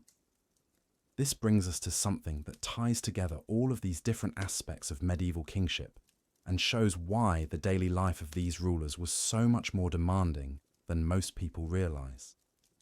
The constant pressure of knowing that everything you had built could be destroyed overnight by a single bad decision or unexpected crisis. Modern political leaders operate within stable institutional frameworks that provide some protection against catastrophic failure. Even if a president or prime minister makes serious mistakes, the country's government, economy, and social structure will probably survive. But medieval kingdoms were much more fragile and dependent on the personal capabilities of their rulers. A medieval king who lost a major battle might see his entire kingdom conquered by enemies who would kill his family, disperse his supporters, and erase his dynasty from history. A king who made the wrong economic decisions might trigger famines that killed hundreds of thousands of his subjects and destroyed the agricultural base that supported his government. A king who mishandled diplomatic relationships might find himself facing coalitions of enemies that were too powerful to resist. This fragility meant that medieval kings lived with constant awareness that their next decision might be their last. Every choice carried the potential for catastrophic consequences that could undo decades of careful work in building and strengthening their kingdoms.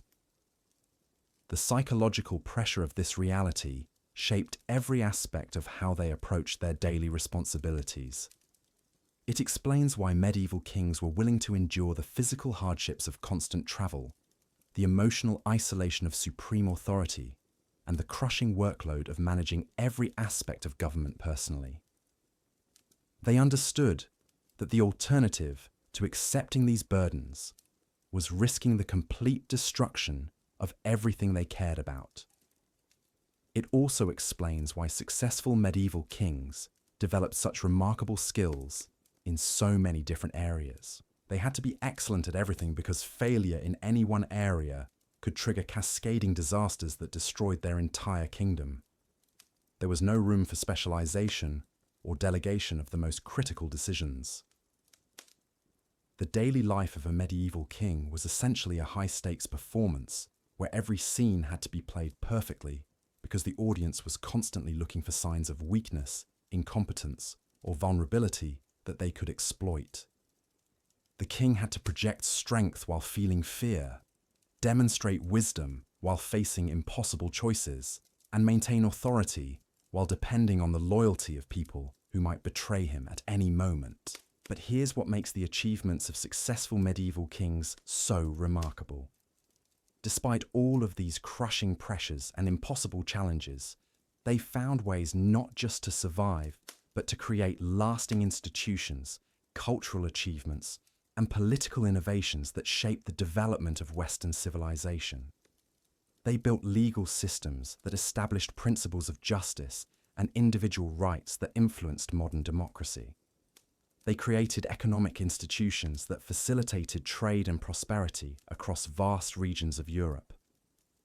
They established educational and cultural institutions that preserved knowledge and promoted learning during periods of social chaos and political instability. Most importantly, they developed models of leadership and governance that showed how individual skill, courage, and dedication could overcome seemingly impossible obstacles and create positive change even in the most difficult circumstances.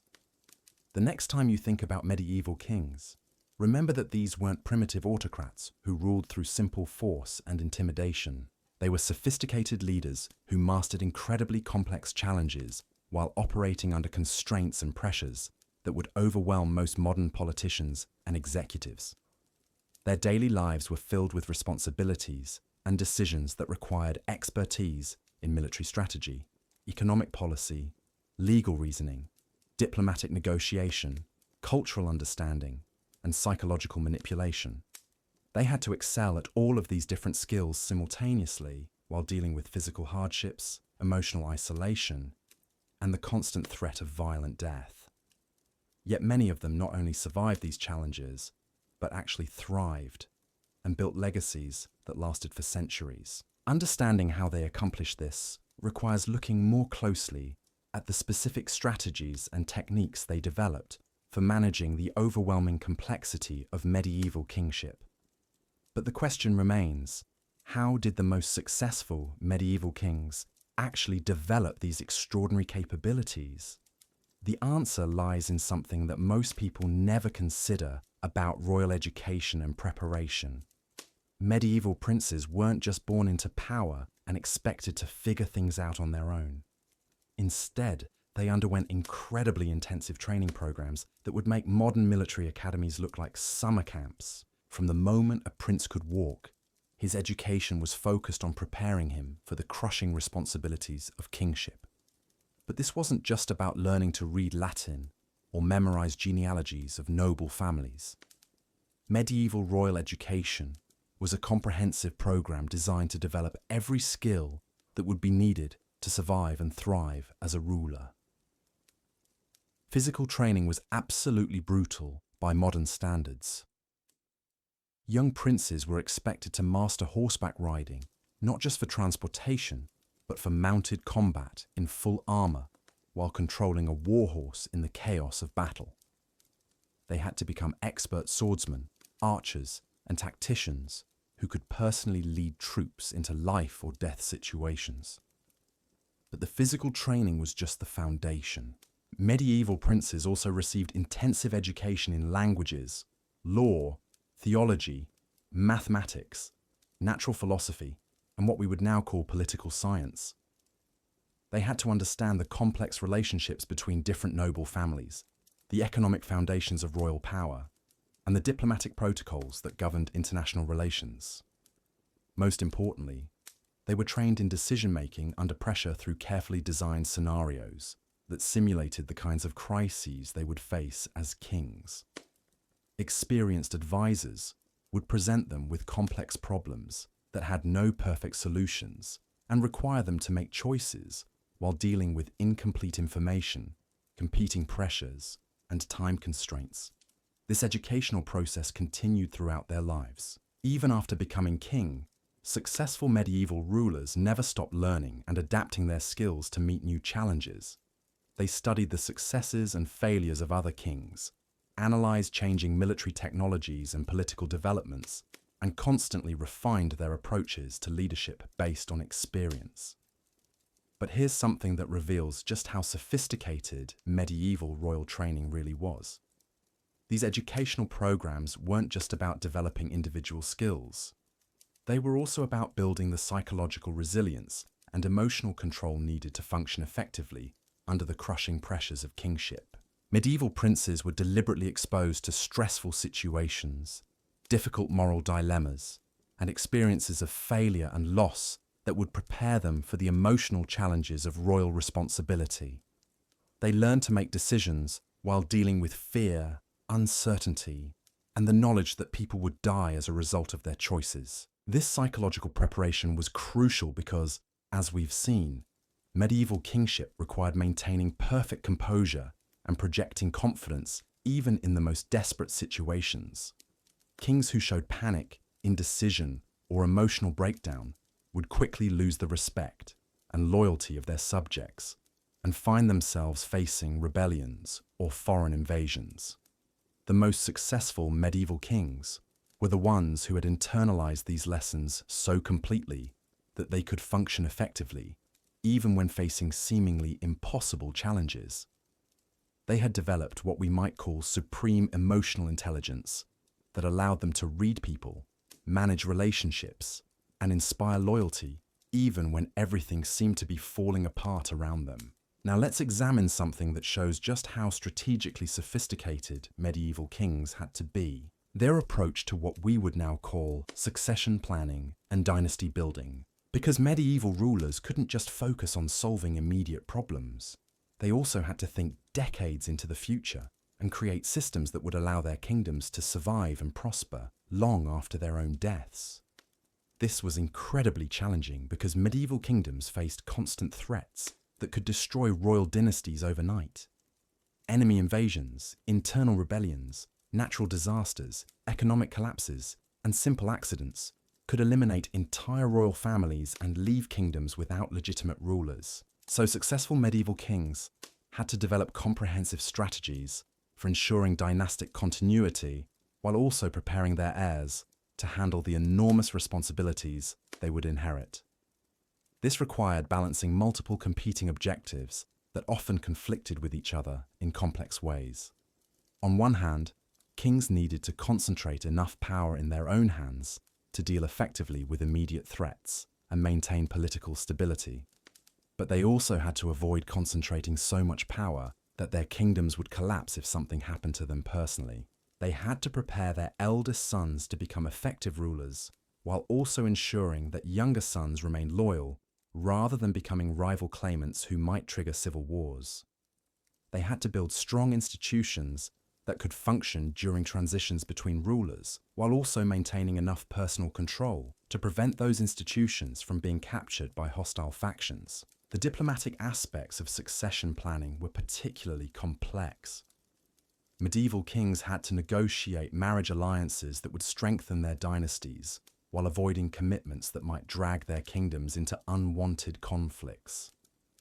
They had to balance relationships with foreign powers, powerful domestic nobles, and church officials who all had different preferences about royal succession. But perhaps the most challenging aspect of dynastic planning was preparing heirs who would be capable of handling responsibilities that were constantly evolving as political, military, and economic conditions changed. A prince who was perfectly prepared to rule in 1200 might be completely unprepared for the challenges facing kingdoms in 1250. This required medieval kings to think not just about current problems, but about how their kingdoms might need to adapt to future developments that were impossible to predict with certainty. They had to prepare their heirs to be flexible, innovative, and capable of learning quickly, rather than just teaching them to follow established procedures. The most successful medieval dynasties were the ones that created systems for continuously developing royal capabilities across multiple generations. They established traditions of rigorous education, practical experience, and gradual assumption of responsibility that prepared each new ruler to exceed the achievements of their predecessors. But even the most careful succession planning could be disrupted by unexpected events that no one could anticipate or control. Medieval history is full of kingdoms that seemed stable and well prepared for dynastic transitions, only to collapse when unexpected crises revealed weaknesses in their systems or capabilities. This uncertainty meant that medieval kings had to live with the constant awareness that everything they built might not survive their own deaths. They had to find ways to create lasting value and positive change while accepting that their personal legacies were ultimately fragile and dependent on factors beyond their control. Yet despite these challenges, many medieval kings succeeded in building dynasties that lasted for centuries and created institutions that influenced European development long after their royal lines had ended. Understanding how they accomplished this requires looking at the specific strategies they used to balance immediate effectiveness with long-term sustainability. Now here's something that will completely change how you think about medieval royal decision-making: the incredible sophistication of the advisory systems that successful kings developed to help them process information and analyze complex problems. Contrary to popular stereotypes about medieval autocracy, the most effective kings didn't make important decisions in isolation. Instead, they created elaborate systems of advisors, councils, and consultative processes that allowed them to gather expertise, consider different perspectives, and test their ideas before implementing major policies. But these weren't just informal groups of friends giving casual advice. Medieval royal councils were carefully structured organizations with specific roles, procedures, and areas of expertise that allowed them to function as sophisticated decision-making systems. A typical royal council might include military commanders who provided expertise on defense and warfare, church officials who offered guidance on religious and moral issues, legal experts who ensured that royal decisions were consistent with established law and precedent, economic advisors who analyzed the financial implications of different policies, and diplomatic specialists who understood international relations and foreign affairs. But the really impressive aspect of these systems was how medieval kings learned to use them effectively while still maintaining ultimate decision-making authority. They had to create processes that encouraged honest advice and open debate while preventing their councils from becoming sources of political opposition or institutional resistance to royal policies. This required incredible skill in group psychology and organizational management.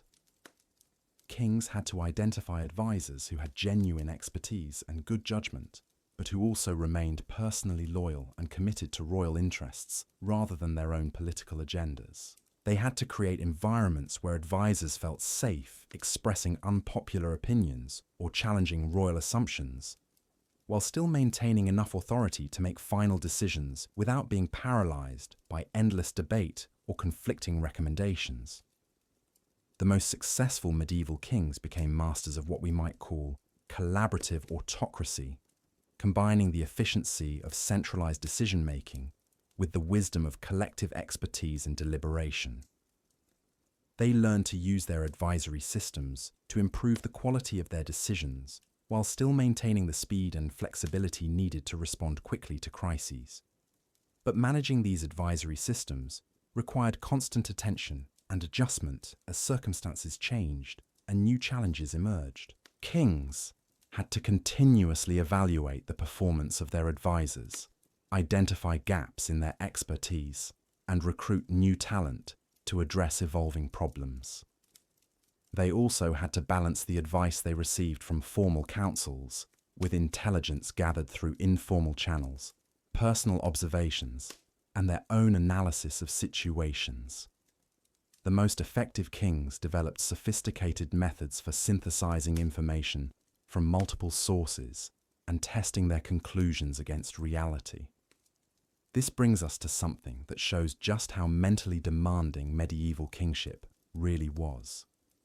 The incredible memory and organizational skills required to keep track of all the different responsibilities, relationships, and ongoing situations that required royal attention.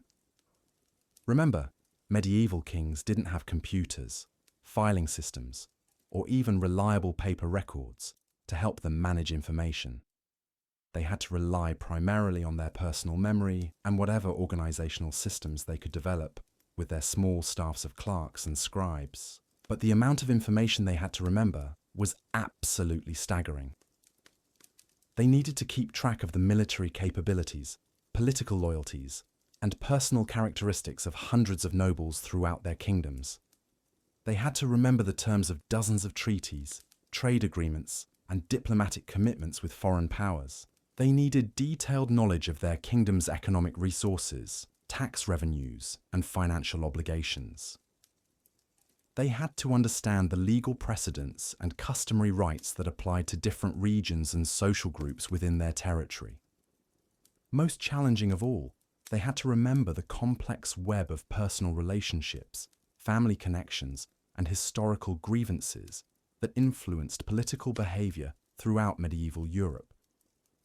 Knowing that Lord A was the cousin of Duke B, who had a long-standing feud with Earl C, whose daughter was married to the son of King D, could be crucial information for understanding how different political situations might develop. Medieval kings developed sophisticated memory techniques and organizational systems that allowed them to manage this incredible information load.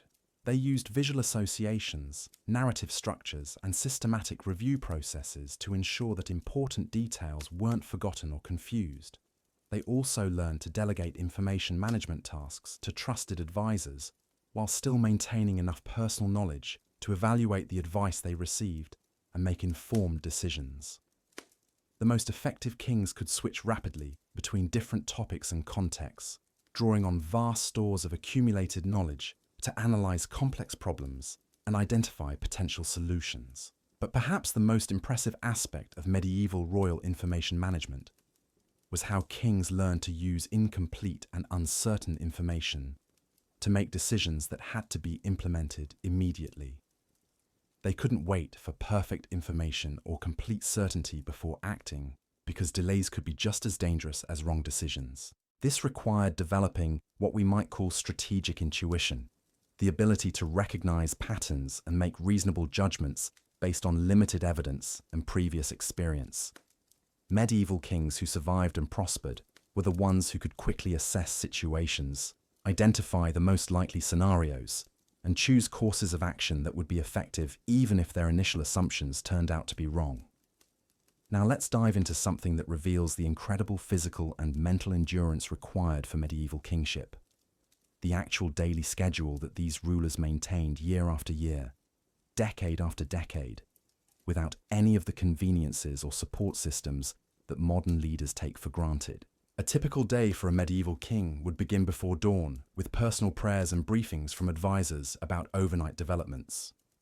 By sunrise, he would already be conducting official business, hearing reports from messengers, and making decisions about urgent matters that couldn't wait for more formal consultations. The morning hours were usually devoted to administrative work that required the king's personal attention.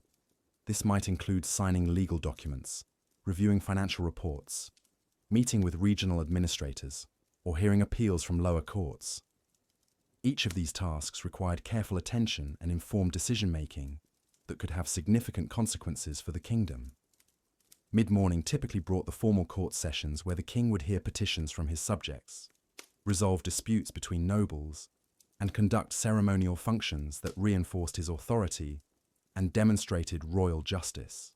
These sessions could last for hours and required intense concentration and diplomatic skill. Afternoon hours were often devoted to military affairs, whether that meant training with weapons, reviewing battle plans, inspecting fortifications, or meeting with military commanders about ongoing campaigns or potential threats. Even during peacetime, kings had to maintain their combat skills and stay informed about military developments. Evening brought diplomatic activities, including meetings with foreign ambassadors, discussions with important nobles about political matters and social events that served important political functions. Medieval royal banquets weren't just parties. They were carefully orchestrated political theatre where alliances were strengthened, information was exchanged, and royal authority was displayed. But the day wasn't over when the formal schedule ended. Medieval kings often worked late into the night, reading correspondence, planning future activities, and discussing sensitive matters with their closest advisors. They had to steal time for the kind of strategic thinking and long-term planning that couldn't happen during the hectic pace of daytime activities. And remember, this punishing schedule had to be maintained while traveling constantly, dealing with uncomfortable living conditions and coping with the physical stress of medieval life.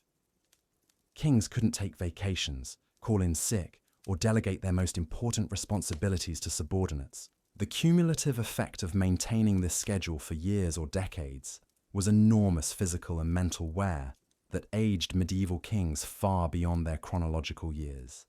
Many died in their 40s or 50s from what we would now recognize as stress-related illnesses, exhaustion, or complications from injuries that never properly healed because they couldn't afford to rest.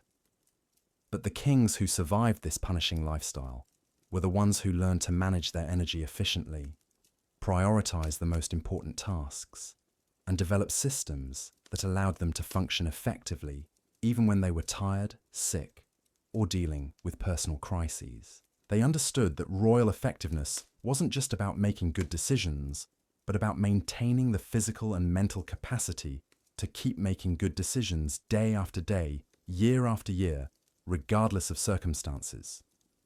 This required a level of personal discipline and self-management that few modern leaders could match. The daily reality of medieval kingship was far more demanding than most people realize. These rulers were essentially running complex organizations, military operations, and political systems simultaneously while dealing with constant threats, physical hardships, and psychological pressures that would overwhelm most people. Yet many of them not only survived these challenges, but actually accomplished remarkable things that shaped the course of history. They built institutions that lasted for centuries, created cultural achievements that we still admire today, and developed innovations in government, law, and diplomacy that influenced the development of a modern civilization. Understanding how they accomplished this requires recognizing that medieval kingship wasn't just about having power or authority. It was about using that power effectively to solve problems, protect people, and create lasting value, despite operating under constraints and pressures that were far more severe than anything faced by modern leaders. The most successful medieval kings were the ones who combined exceptional personal capabilities with sophisticated systems and strategies that allowed them to manage complexity, uncertainty, and constant pressure, while still making decisions that served the long-term interests of their kingdoms and their people. And their legacies weren't built on accident or luck. They were the result of systematic approaches to leadership that maximized their effectiveness despite operating under impossible constraints. And perhaps the most remarkable thing about these approaches is how they reveal the true nature of medieval political power. You see, we tend to think of medieval kings as having absolute authority, but the reality was completely different. Medieval royal power was actually incredibly fragmented and dependent on constant negotiation, persuasion, and relationship management. A king might theoretically own all the land in his kingdom, but in practice, he could only control the parts where he had enough military force, political support, and administrative capacity to enforce his will. This meant that medieval kings were constantly engaged in what we might call political entrepreneurship, finding creative ways to expand their influence and solve problems with limited resources. They couldn't just issue orders and expect them to be followed automatically. Instead, they had to convince, cajole, incentivize, and sometimes threaten people into cooperation. Consider how a medieval king had to handle something as basic as tax collection. He couldn't just send out government agents with legal authority to collect whatever taxes he wanted.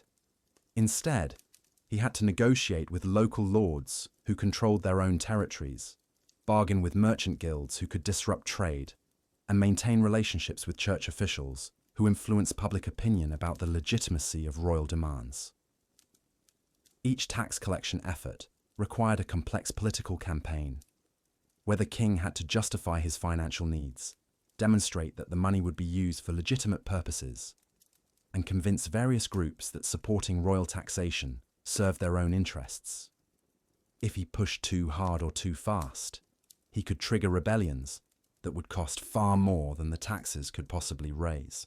But successful medieval kings turned these constraints into opportunities by developing incredibly sophisticated political skills that allowed them to build coalitions, create win-win solutions, and achieve their objectives through influence rather than force.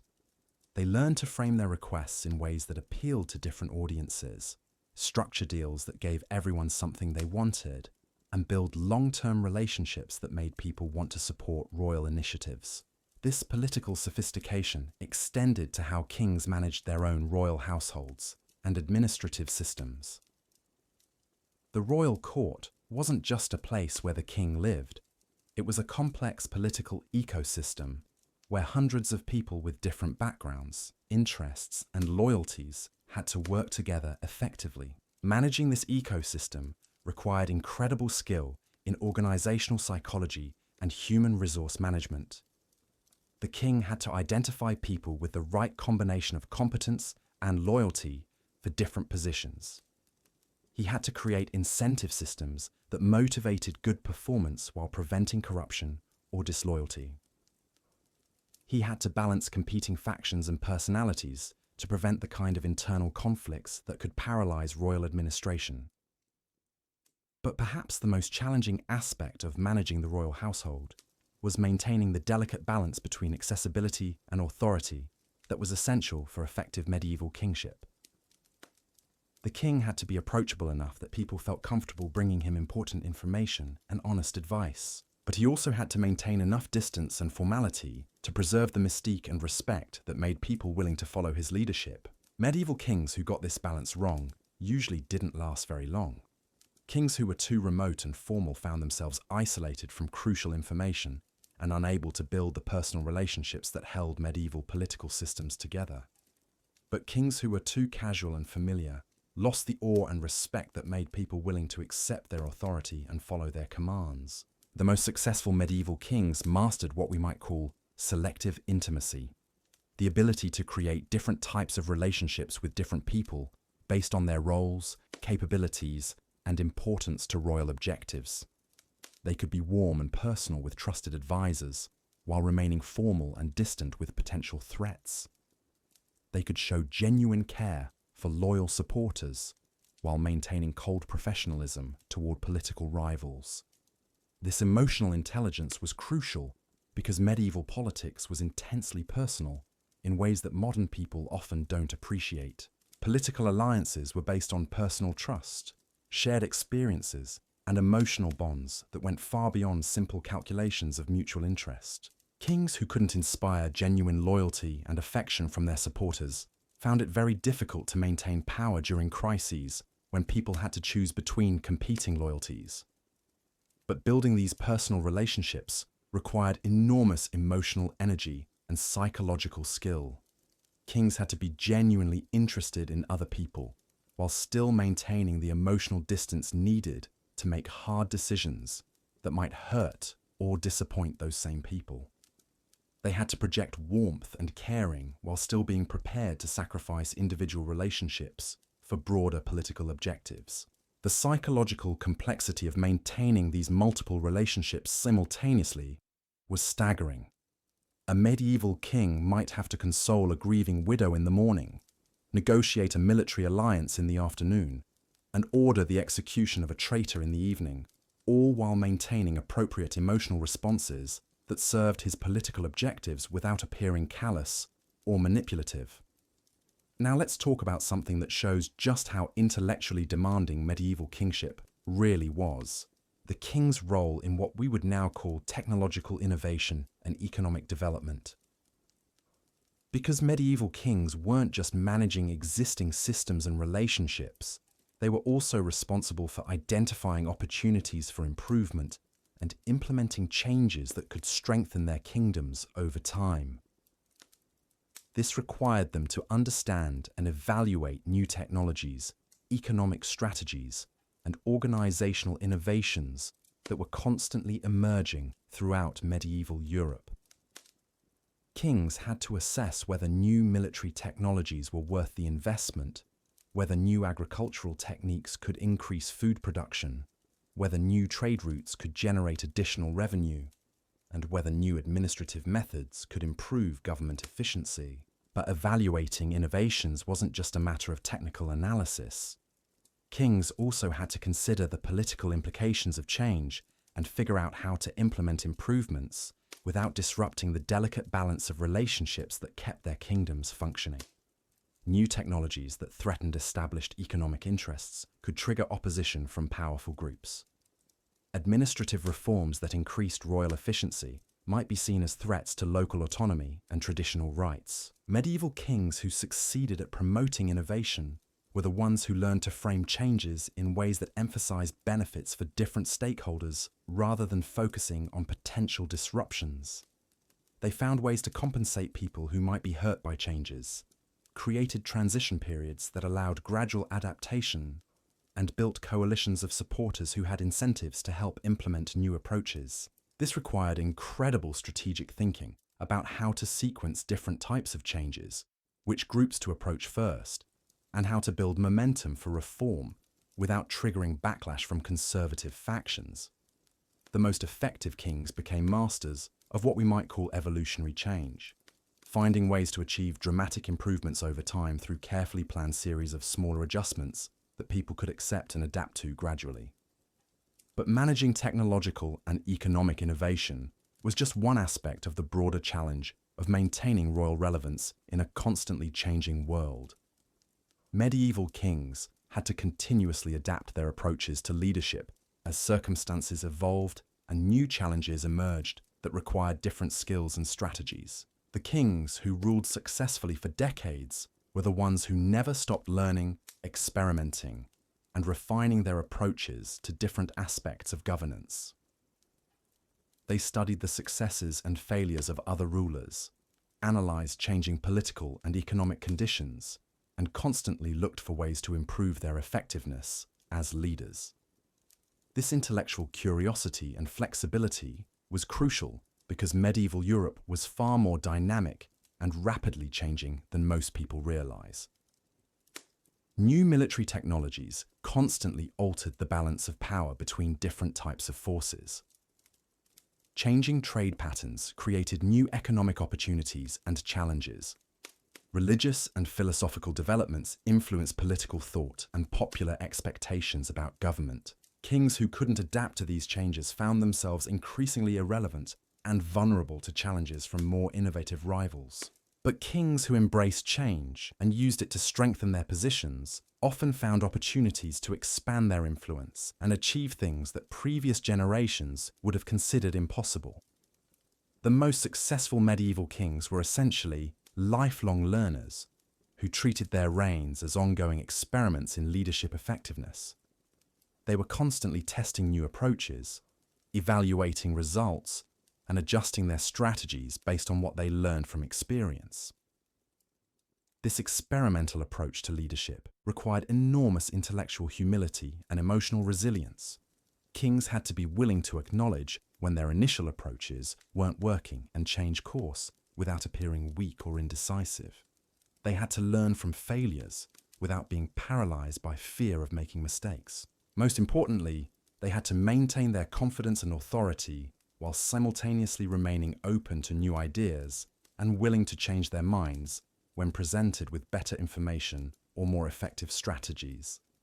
This balance between confidence and flexibility was one of the most challenging aspects of medieval royal leadership. But here's something that reveals just how sophisticated the most successful medieval kings really were. Their understanding of what we would now call systems thinking, and their ability to see connections between different aspects of their kingdoms that might not be obvious to other people.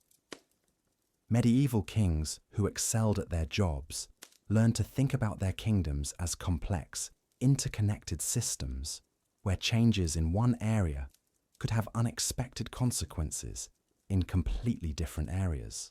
They understood that military policies could affect economic development, that religious decisions could influence diplomatic relationships, and that administrative reforms could alter the balance of power between different social groups. This system's perspective allowed them to identify leverage points where relatively small interventions could produce large positive changes throughout their kingdoms. It also helped them anticipate unintended consequences of their decisions and plan strategies for managing the secondary effects of major policy changes. For example, a king who understood systems thinking might realize that investing in road construction wouldn't just improve military mobility, but would also facilitate trade, increase tax revenues, strengthen communication networks, and enhance royal authority in remote regions. He could design road-building projects that served multiple objectives simultaneously and created positive feedback loops that amplified the benefits of his initial investment. But systems thinking also revealed how complex and interconnected the challenges facing medieval kingdoms really were. Kings couldn't solve problems in isolation because every issue was connected to multiple other issues in ways that made simple solutions impossible. This complexity required medieval kings to develop what we might call strategic patience, the ability to work toward long-term objectives through coordinated efforts that might take years or even decades to achieve their full impact. They had to resist the temptation to look for quick fixes and instead invest in systematic approaches that addressed root causes rather than just symptoms. The most successful medieval kings were the ones who could balance this long-term strategic perspective with the immediate tactical flexibility needed to respond to crises and opportunities that couldn't wait for comprehensive solutions. They learned to work simultaneously on multiple time horizons, making decisions that served immediate needs while also advancing longer-term objectives. This multi-temporal thinking was one of the most intellectually demanding aspects of medieval kingship, requiring kings to constantly switch between different modes of analysis and decision-making depending on the nature of the problems they were addressing. Now let's examine something that shows just how emotionally demanding medieval royal leadership really was. The incredible psychological burden of making decisions that affected not just current subjects, but future generations who would live with the consequences of royal choices for decades or centuries to come. Medieval kings couldn't just focus on solving immediate problems and leave the future to take care of itself. They were responsible for making choices that would determine whether their kingdoms would be stronger or weaker, more prosperous or more impoverished, more stable or more chaotic long after they were dead and gone.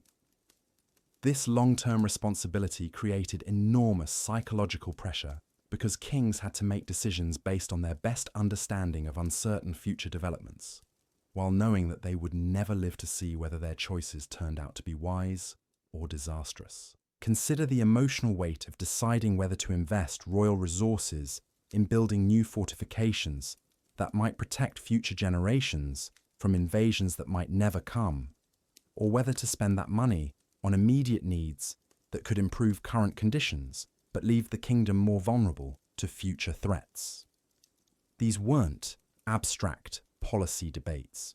They were moral dilemmas that forced kings to weigh the welfare of people who were alive and suffering now against the welfare of people who didn't exist yet, but who might face even worse suffering in the future if current decisions were wrong. The psychological complexity of these intergenerational trade-offs was staggering, especially because medieval kings often had very personal knowledge of the people who would be affected by their decisions. They might know the families who would benefit from immediate relief, and also understand the strategic importance of long-term investments that required sacrificing some current welfare for future security. Medieval kings who took their responsibilities to future generations seriously often found themselves making deeply unpopular decisions that were necessary for long-term benefit, but caused immediate hardship for people they cared about. They had to live with the knowledge that their choices were causing real suffering for real people, even when they believed those choices were ultimately for the greater good. But perhaps the most psychologically demanding aspect of this intergenerational responsibility was the uncertainty about whether their long-term judgments would turn out to be correct. Kings had to make irreversible decisions based on their analysis of future possibilities that might never materialize or might develop in completely unexpected ways. The most successful medieval kings were the ones who found ways to cope with this uncertainty while still making the hard choices required for effective long-term leadership. They developed what we might call strategic wisdom, the ability to make the best possible decisions with incomplete information, while accepting that some of their choices would inevitably turn out to be wrong.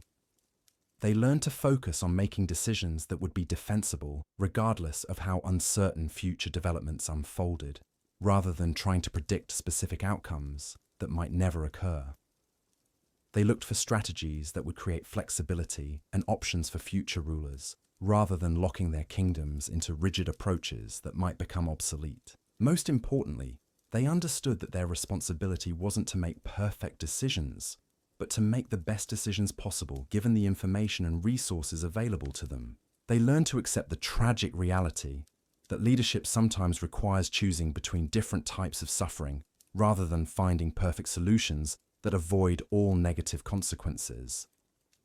This psychological maturity was essential for effective medieval kingship, because the emotional burden of royal responsibility could easily become overwhelming for people who expected themselves to solve every problem and prevent every form of suffering. Kings who couldn't accept the limitations of their power and the inevitability of tragic trade-offs often became paralyzed by guilt and indecision, or driven to increasingly desperate and counterproductive attempts to control outcomes that were fundamentally beyond their control. The daily reality of medieval kingship was an extraordinary test of human capability that combined intellectual, physical, emotional, and moral challenges that would overwhelm most people. Yet the most successful medieval kings not only survived these challenges, but actually used them to develop remarkable capabilities and achieve lasting accomplishments that shaped the course of history. Understanding their achievements requires recognizing that medieval kingship wasn't just about having power or authority, but about developing and applying exceptional human capabilities under extraordinarily difficult circumstances. These rulers became masters of strategic thinking, relationship management, decision-making under uncertainty, and adaptive leadership that allowed them to function effectively in one of the most demanding roles in human history. Their legacies remind us that individual human capability, when properly developed and applied, can overcome seemingly impossible obstacles and create positive change, even in the most challenging circumstances. The daily lives of medieval kings show us what human beings can accomplish when they fully commit themselves to serving purposes larger than their own immediate interests and comfort. But there's one final aspect of medieval kingship that ties together everything we've discussed and reveals why these rulers were so remarkable. Their understanding that true leadership isn't about controlling outcomes, but about maximizing the positive impact you can have within the constraints and opportunities that define your historical moment. Medieval kings operated under severe limitations that would frustrate modern leaders accustomed to advanced technology, sophisticated institutions, and relatively stable political systems. They had to work with primitive communication systems, limited economic resources, fragmented political authority, and constant threats that could destroy everything they built. But the most successful medieval kings didn't waste energy complaining about these constraints or waiting for better conditions that might never come. Instead, they focused on identifying opportunities for positive impact within their existing circumstances and developing the capabilities needed to make the most of those opportunities. They understood that leadership effectiveness isn't measured by the absence of problems or the elimination of all suffering, but by the positive difference you make compared to what would have happened without your efforts. They learned to find satisfaction and meaning in incremental progress, rather than expecting perfect solutions to complex problems. This perspective allowed them to maintain the motivation and energy needed for sustained effort over decades of challenging leadership, while avoiding the burnout and disillusionment that could result from unrealistic expectations about what individual leaders can accomplish. The most remarkable medieval kings were the ones who combined exceptional personal capabilities with realistic understanding of their limitations and systematic approaches to maximizing their positive impact within those limitations. They show us what becomes possible when human beings fully commit themselves to serving others while developing the skills and wisdom needed to be effective in that service. Their daily lives were extraordinary demonstrations of human potential that continue to inspire and challenge us centuries later. Understanding what they accomplished and how they accomplished it provides valuable insights into the nature of leadership, the possibilities of human development, and the potential for individual impact on the course of history.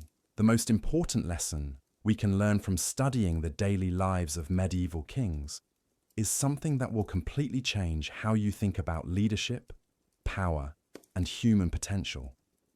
These weren't just historical figures who lived in a different time with different challenges. They were human beings who faced problems that were fundamentally similar to the ones we deal with today, just without any of the tools and resources we take for granted. Think about it this way. Every medieval king had to figure out how to motivate people who didn't want to do what he needed them to do. They had to make complex decisions with incomplete information while dealing with competing pressures from different groups. They had to build and maintain relationships with people who had their own agendas and interests.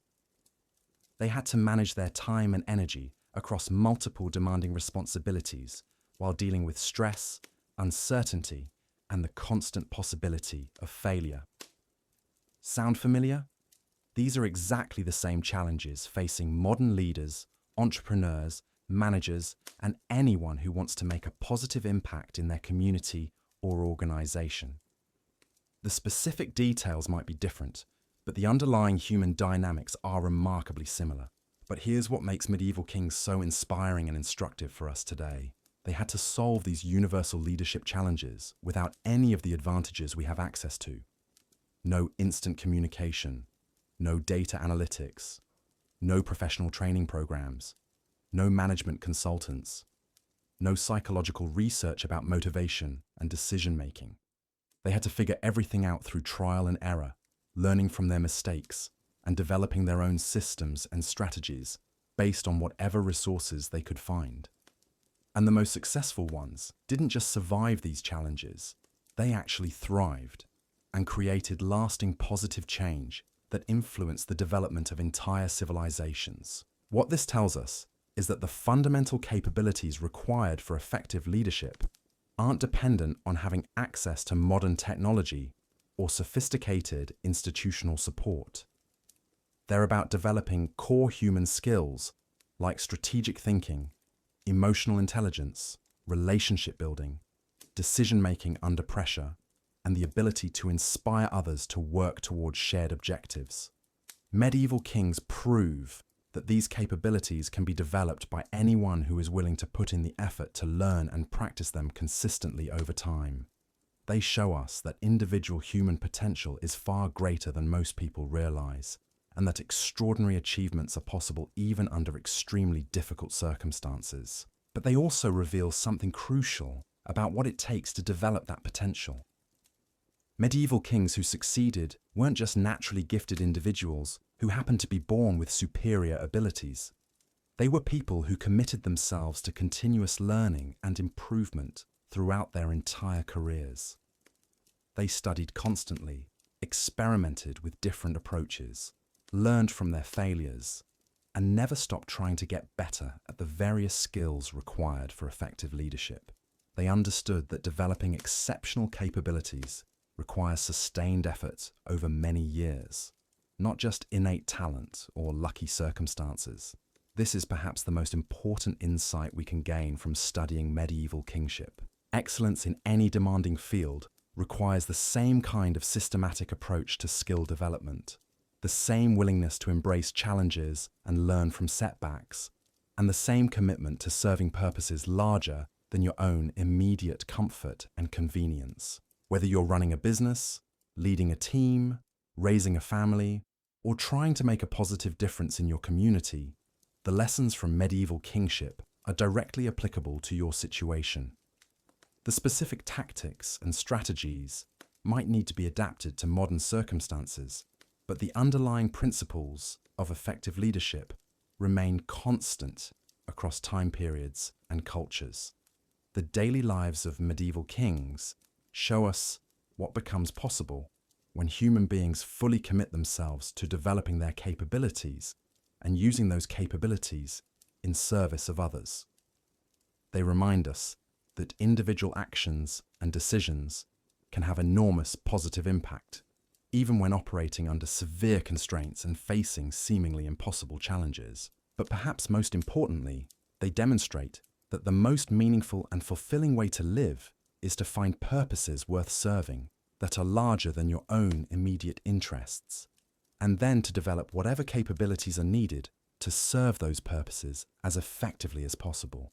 The next time you're facing a difficult decision, dealing with competing pressures, or wondering whether you have what it takes to handle a challenging responsibility, remember that medieval kings dealt with similar problems every single day for decades at a time. They found ways to function effectively, make good decisions, and create positive change despite operating under conditions that were far more difficult than anything most of us will ever face.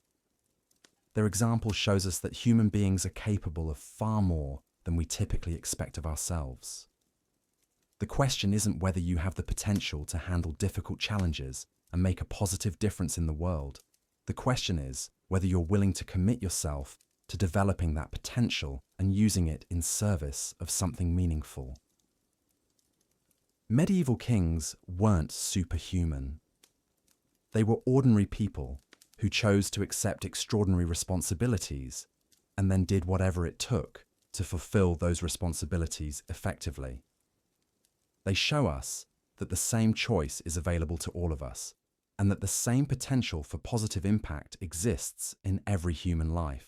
The truth is, when you really dig into what medieval kings accomplished on a daily basis, it becomes impossible to see them as anything other than some of the most capable and dedicated leaders in human history. These weren't people who stumbled into power and then coasted on their privileges. They were individuals who understood that true leadership means accepting responsibility for outcomes that extend far beyond your own lifetime, and then doing whatever it takes to ensure those outcomes are positive. But here's what might surprise you most about everything we've covered today. The story of medieval kingship isn't really about kings at all. It's about what becomes possible when human beings decide to fully commit themselves to serving something larger than their own immediate comfort and convenience. It's about the extraordinary capabilities that emerge when people are willing to embrace challenges that seem impossible and then systematically develop whatever skills are needed to overcome those challenges. Every single aspect of medieval royal life that we've explored, from the crushing daily schedule to the life and death decision-making to the constant pressure of managing complex relationships, reveals fundamental truths about human potential that apply just as much today as they did 1,000 years ago. Think about the medieval king who had to wake up before dawn every morning for decades, knowing that each day would bring dozens of problems that could destroy everything he'd built if handled incorrectly. He couldn't call in sick, couldn't delegate the most important decisions, couldn't take breaks when things got overwhelming. He had to show up every single day and perform at the highest level, regardless of how he felt or what personal challenges he was facing. That kind of sustained excellence under pressure isn't something you're born with. It's something you develop through years of deliberate practice, continuous learning, and an unwavering commitment to getting better at handling whatever challenges come your way. And the remarkable thing is that this same capacity for sustained high performance exists in every one of us, waiting to be developed if we're willing to put in the work. Consider the diplomatic skills that successful medieval kings had to master. They couldn't just bulldoze their way through complex political situations or rely on their formal authority to solve every problem.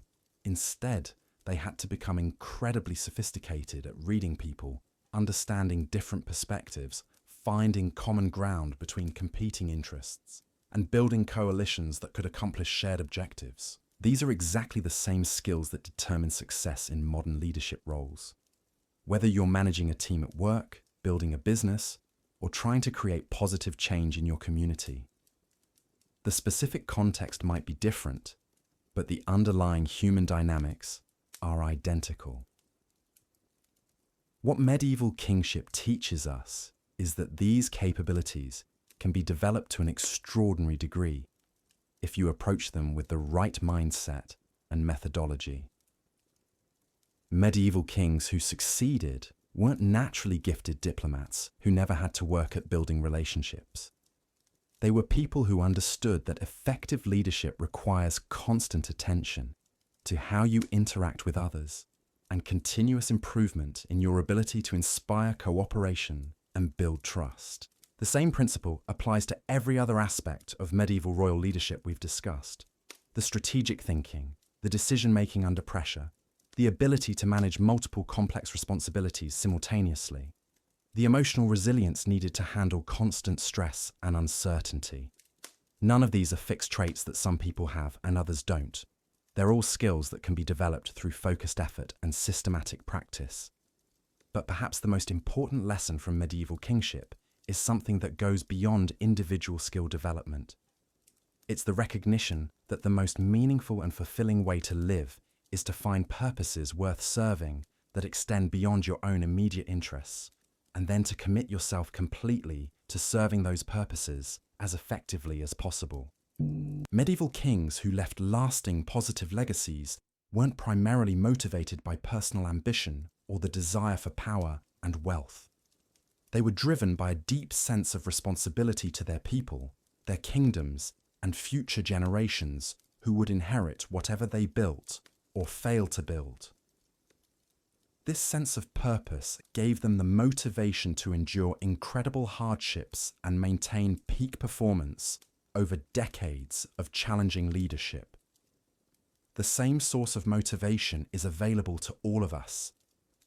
Whether your sphere of influence includes thousands of people or just your own family, whether you're responsible for a major organization or a small team, the opportunity to make a positive difference in other people's lives is always present. And when you fully embrace that opportunity, it transforms not just what you accomplish, but who you become in the process. Medieval kings show us that ordinary human beings can achieve extraordinary things when they combine exceptional skill development with a genuine commitment to serving others.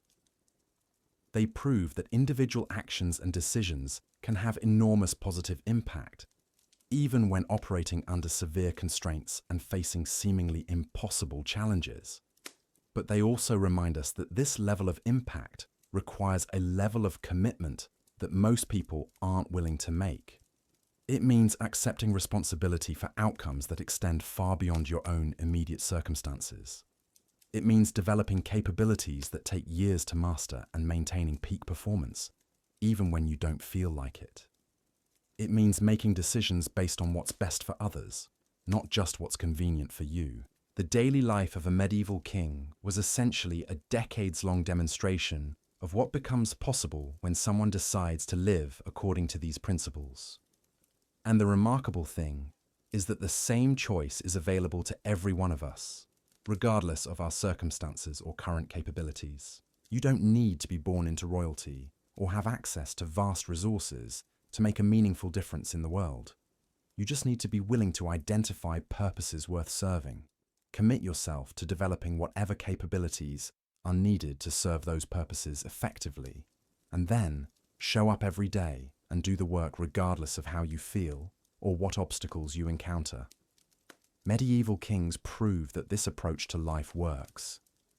They show us that individual human potential is far greater than most people realize, and that extraordinary achievements are possible when you combine systematic skill development with unwavering commitment to serving others. Their legacies continue to inspire and challenge us centuries later, because they represent the best of what human beings can accomplish when they fully commit themselves to purposes larger than their own immediate comfort and convenience. They remind us that we all have the same potential for positive impact, and that the only question is whether we're willing to develop and use that potential in service of something meaningful. So the next time you're wondering whether you have what it takes to handle a challenging responsibility or make a real difference in the world, remember the medieval kings who faced similar challenges every single day for decades at a time. They weren't superhuman. They were ordinary people who made extraordinary commitments and then did whatever it took to fulfill those commitments effectively. The same opportunity exists for all of us. The same potential for positive impact is waiting to be developed and expressed through our own choices and actions. The only question is whether we're ready to embrace that opportunity and commit ourselves to becoming the kind of people who can make the most of it. That's the real lesson of medieval kingship, and it's as relevant today as it was 1,000 years ago.